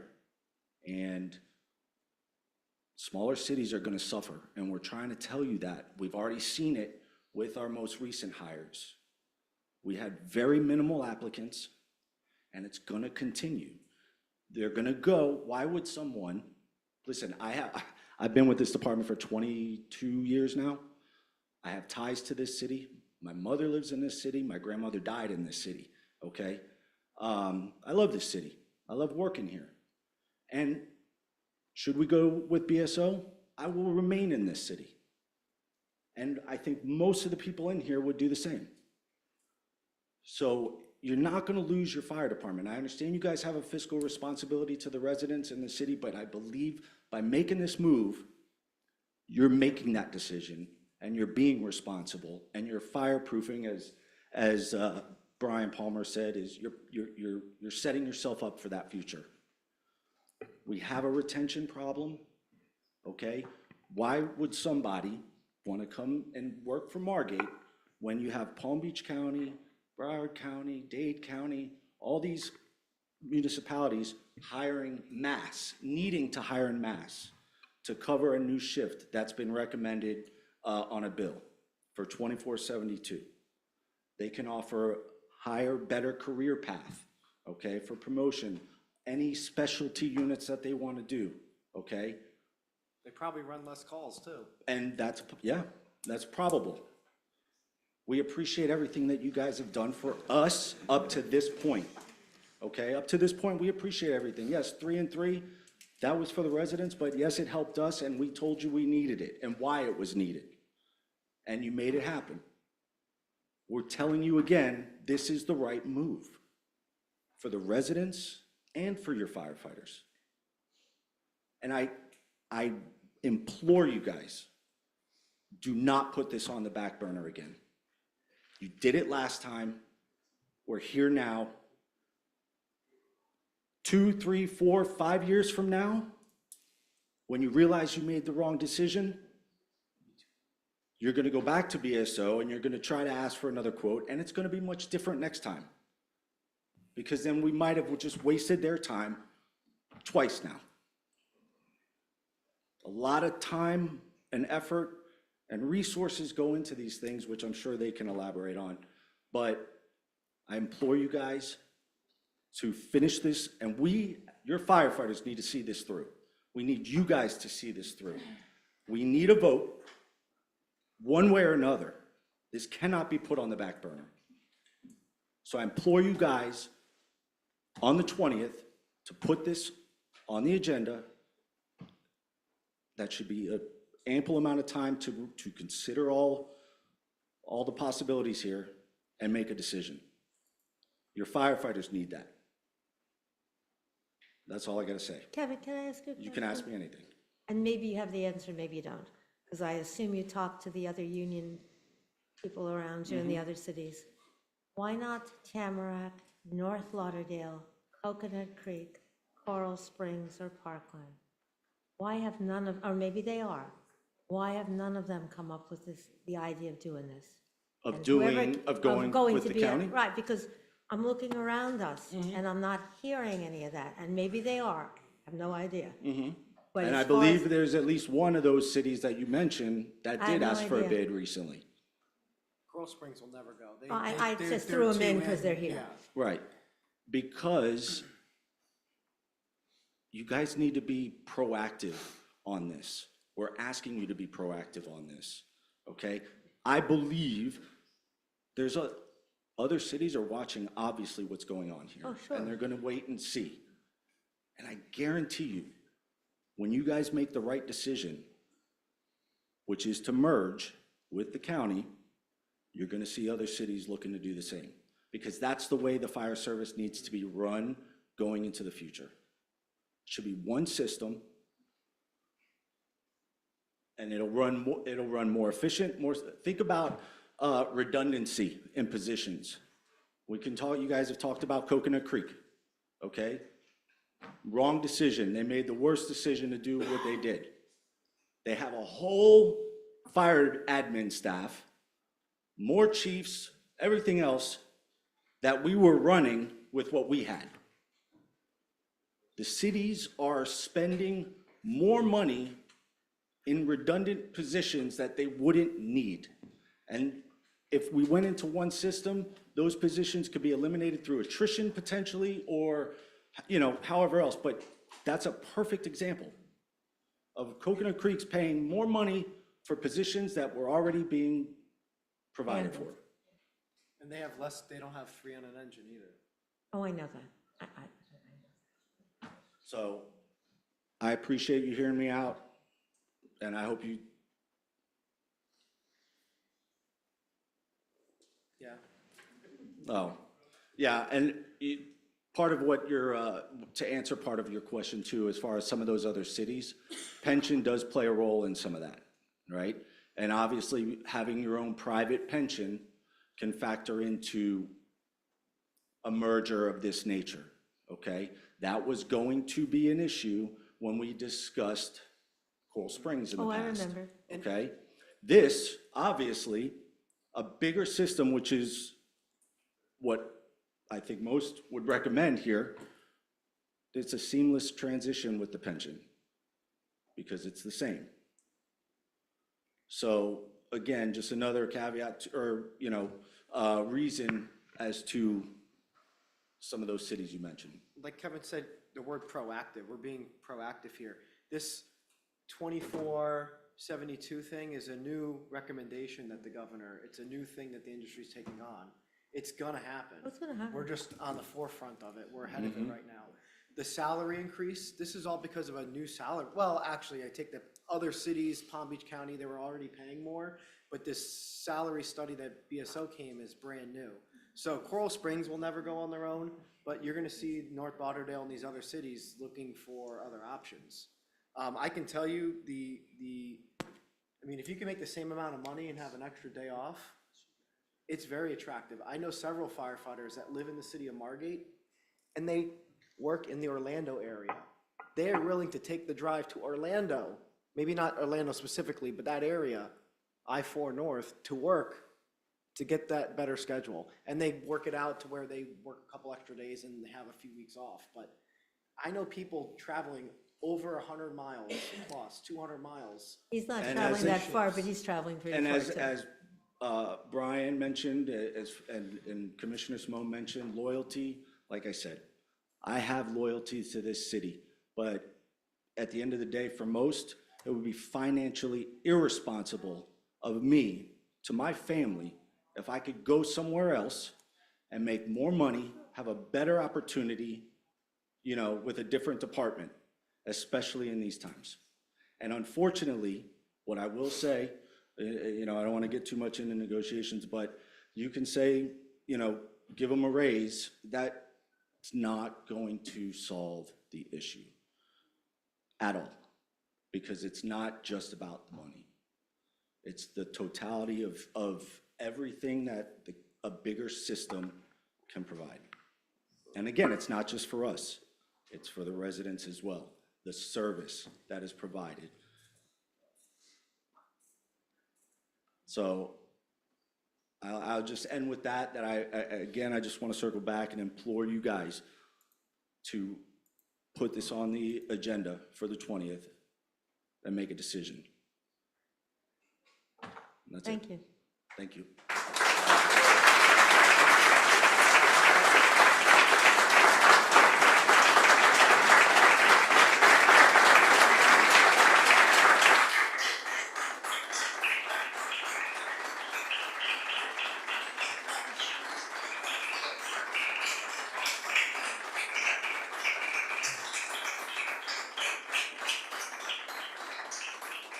Okay.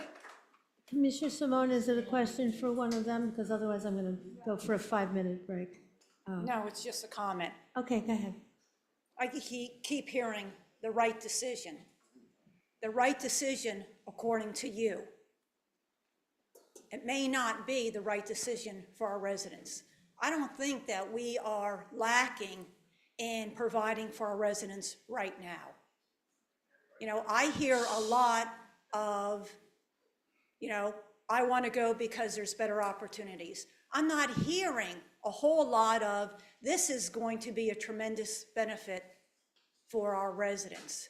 And you talk about financial responsibility.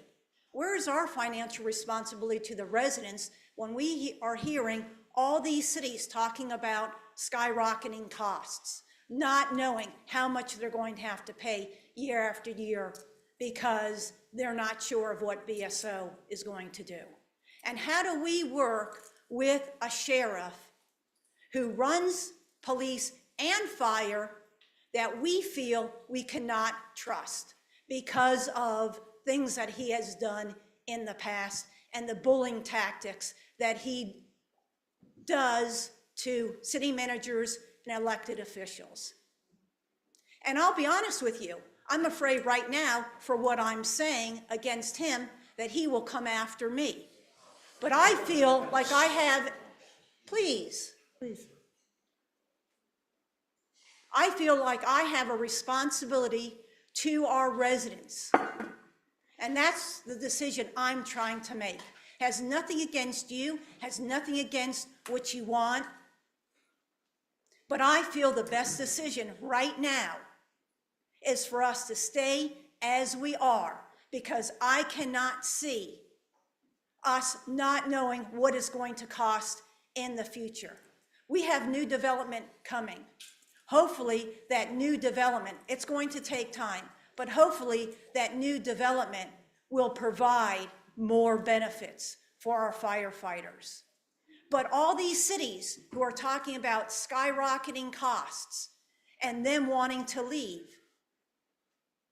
they have legitimate concerns. And I keep hearing you say the right decision. I'm not sure what you're saying is the right decision. I think what I'm saying is the right decision. And I feel like I'm being bullied and I'm being pressured right now to go with what you want. And I've had serious conversations with Brian. And I trust Brian. And I like Brian. And I don't think he's lying to me. And he knows I've gone back and forth. And he knows at one point I was going to go with BSO. But when the contract came out, not knowing the costs, and seeing and reading the things that I'm hearing now from other cities, it has me taking a pause. And that's where I stand on this. Commissioner Simone, I appreciate your passion for your residents and your constituents, and I understand the position and the decision that you all have to make. So when you say, how do you know you think you're making the right decision, or however, I think these are, myself and all these people that work for your department are experts on the matter, on how to service an EMS system, how to serve the residents for fire services, for EMS services, and that's who you're getting your opinion and your advice from. If you're not sure, what do? You ask an expert, right? And that's what we're here doing. And we're trying to explain to you that this is the right move. I understand you're not sure, but again, that's years and years and years of experience doing this service. So that's where our opinion comes from. Commissioner Arceri, Vice Mayor. Two quick. Kevin, I think you should have to stay here. The first one was, some of this is political with these smaller cities, because when their contracts came up last time, all of a sudden they came out like the squeaky wheel. And they all said this stuff 4 or 5 years ago, and guess what? They all re-signed. If it was so bad, so horrible, why'd they all resign? I think we know, just as far as any political, agenda, you're negotiating, right? And you're gonna try to use any negotiating tactics you can to get a better deal. And I think that's, in my opinion, you guys are the politicians and know better than me on those tactics at times. So, you know what, at the same time. I just wanted to point that out. And at the same time, city manager, in what was posted, why don't we discuss some of also the benefits long-term when it comes to the financials of going? And, I'm not gonna speak on the financial benefits down the road, because that is not my lane, but nobody's asked any questions about that. The other thing I just wanted to mention too, because we talk about level of safety, and I tried to point this out earlier, but when we have one of these major fires, or someone has a heart attack, and then we have a car accident, and all of our units are gone, we're relying heavily on mutual aid and first automatic aid. And I hear people say, oh, well, we have mutual aid, we have automatic aid. That's if they're available. That's Well, correct. Coconut Creek only has 3 stations too. Two stations. Don't give them okay. one more than they didn't So build they're yet. already short. So we're gonna rely on Coconut Creek or some of these other cities? Or let's fast forward to, we had these big fire events. Yeah, okay, great. Thank you, North Lauderdale and Coral Springs, for showing up. Well, guess what? Now all of our units are on the call, and theirs. So where's mutual aid when you have one of those big calls, or even the regional asset?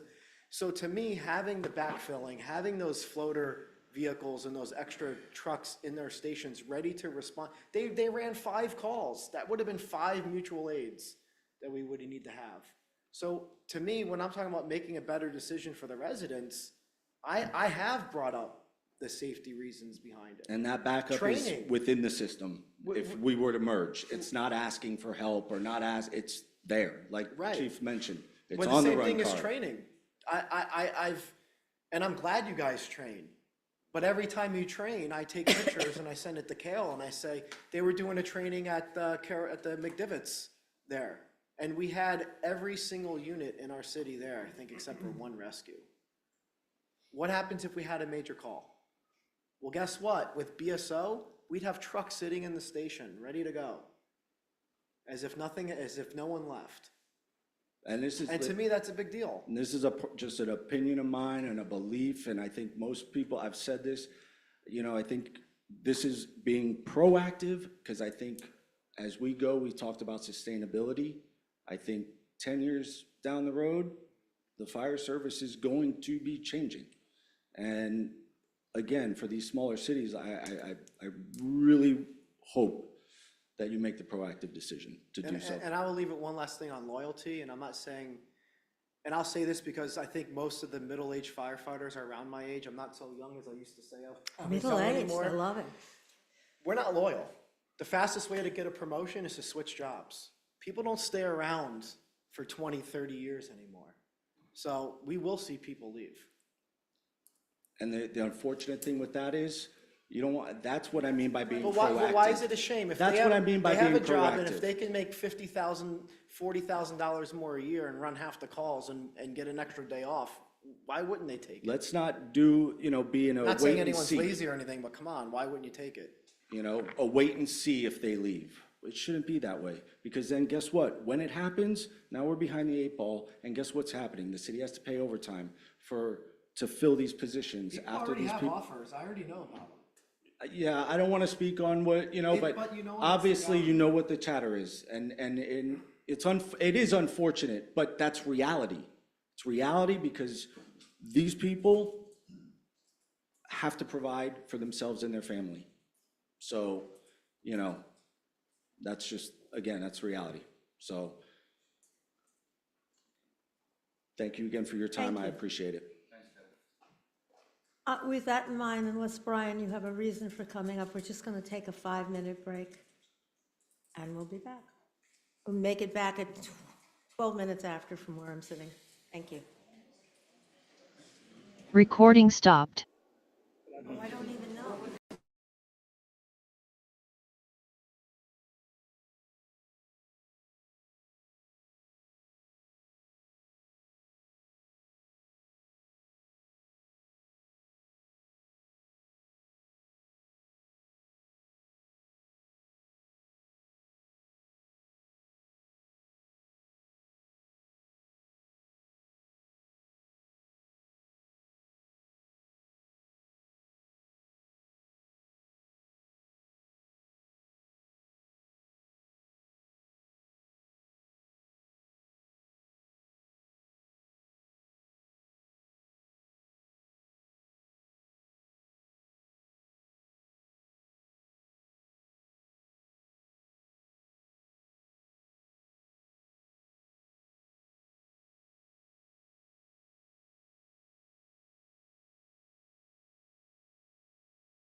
Just so you know, Recording in progress.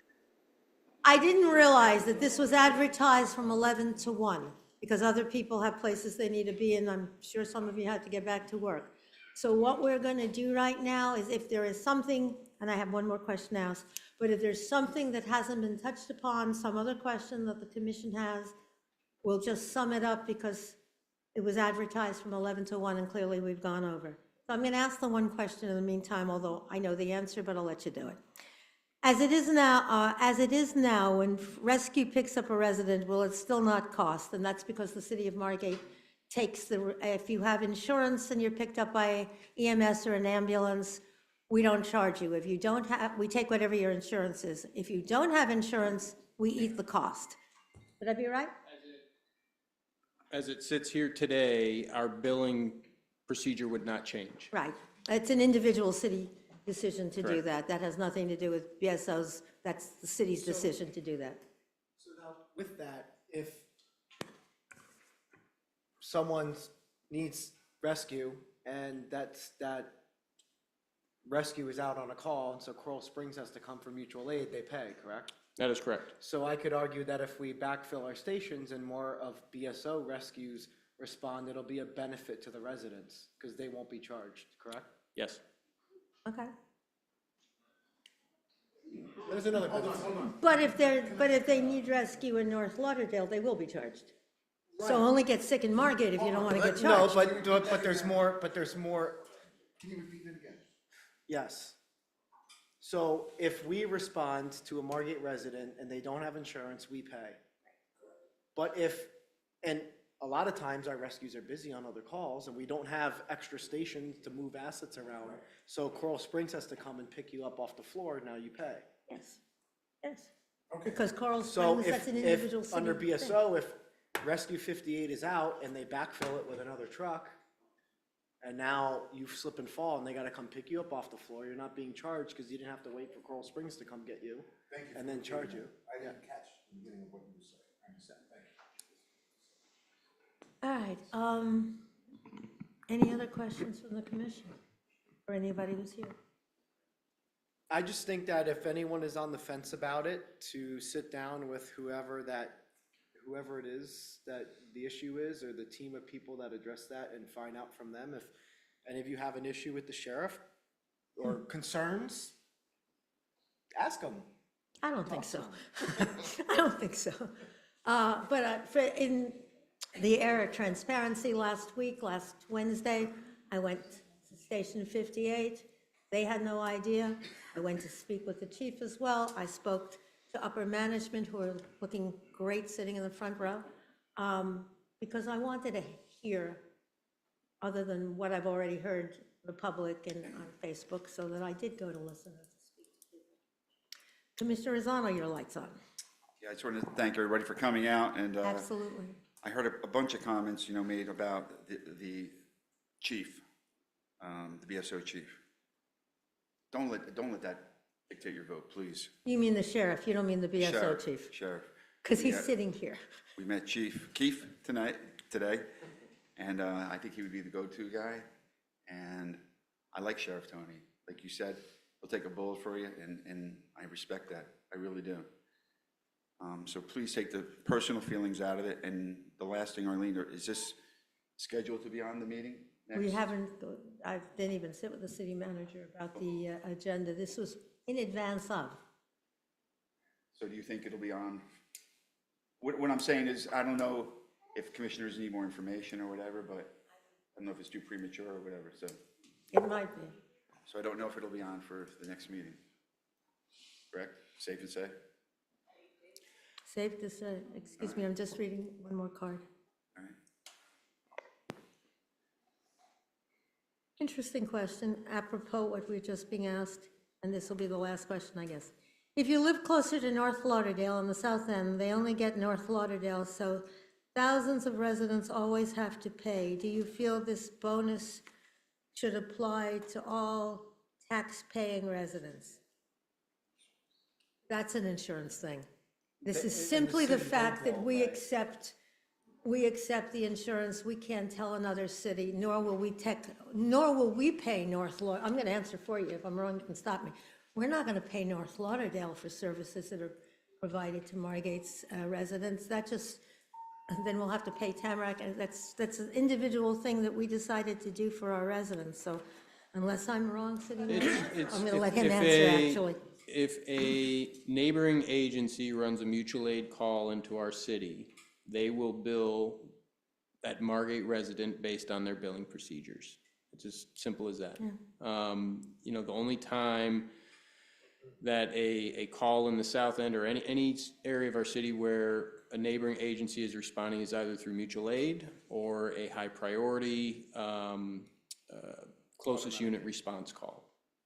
Aside from that, it's Margate units responding. And I think we're one of the rare cities, and maybe the only one who does this. One of the very few that do not Bill. balance bill our And I residents. think now I've heard that a normal ambulance call is about $1,000. Yeah. All right, with that in mind, I'm just going to end this meeting unless there's a reason not to. Okay, thank you very, very much for all coming, seriously. Meeting adjourned.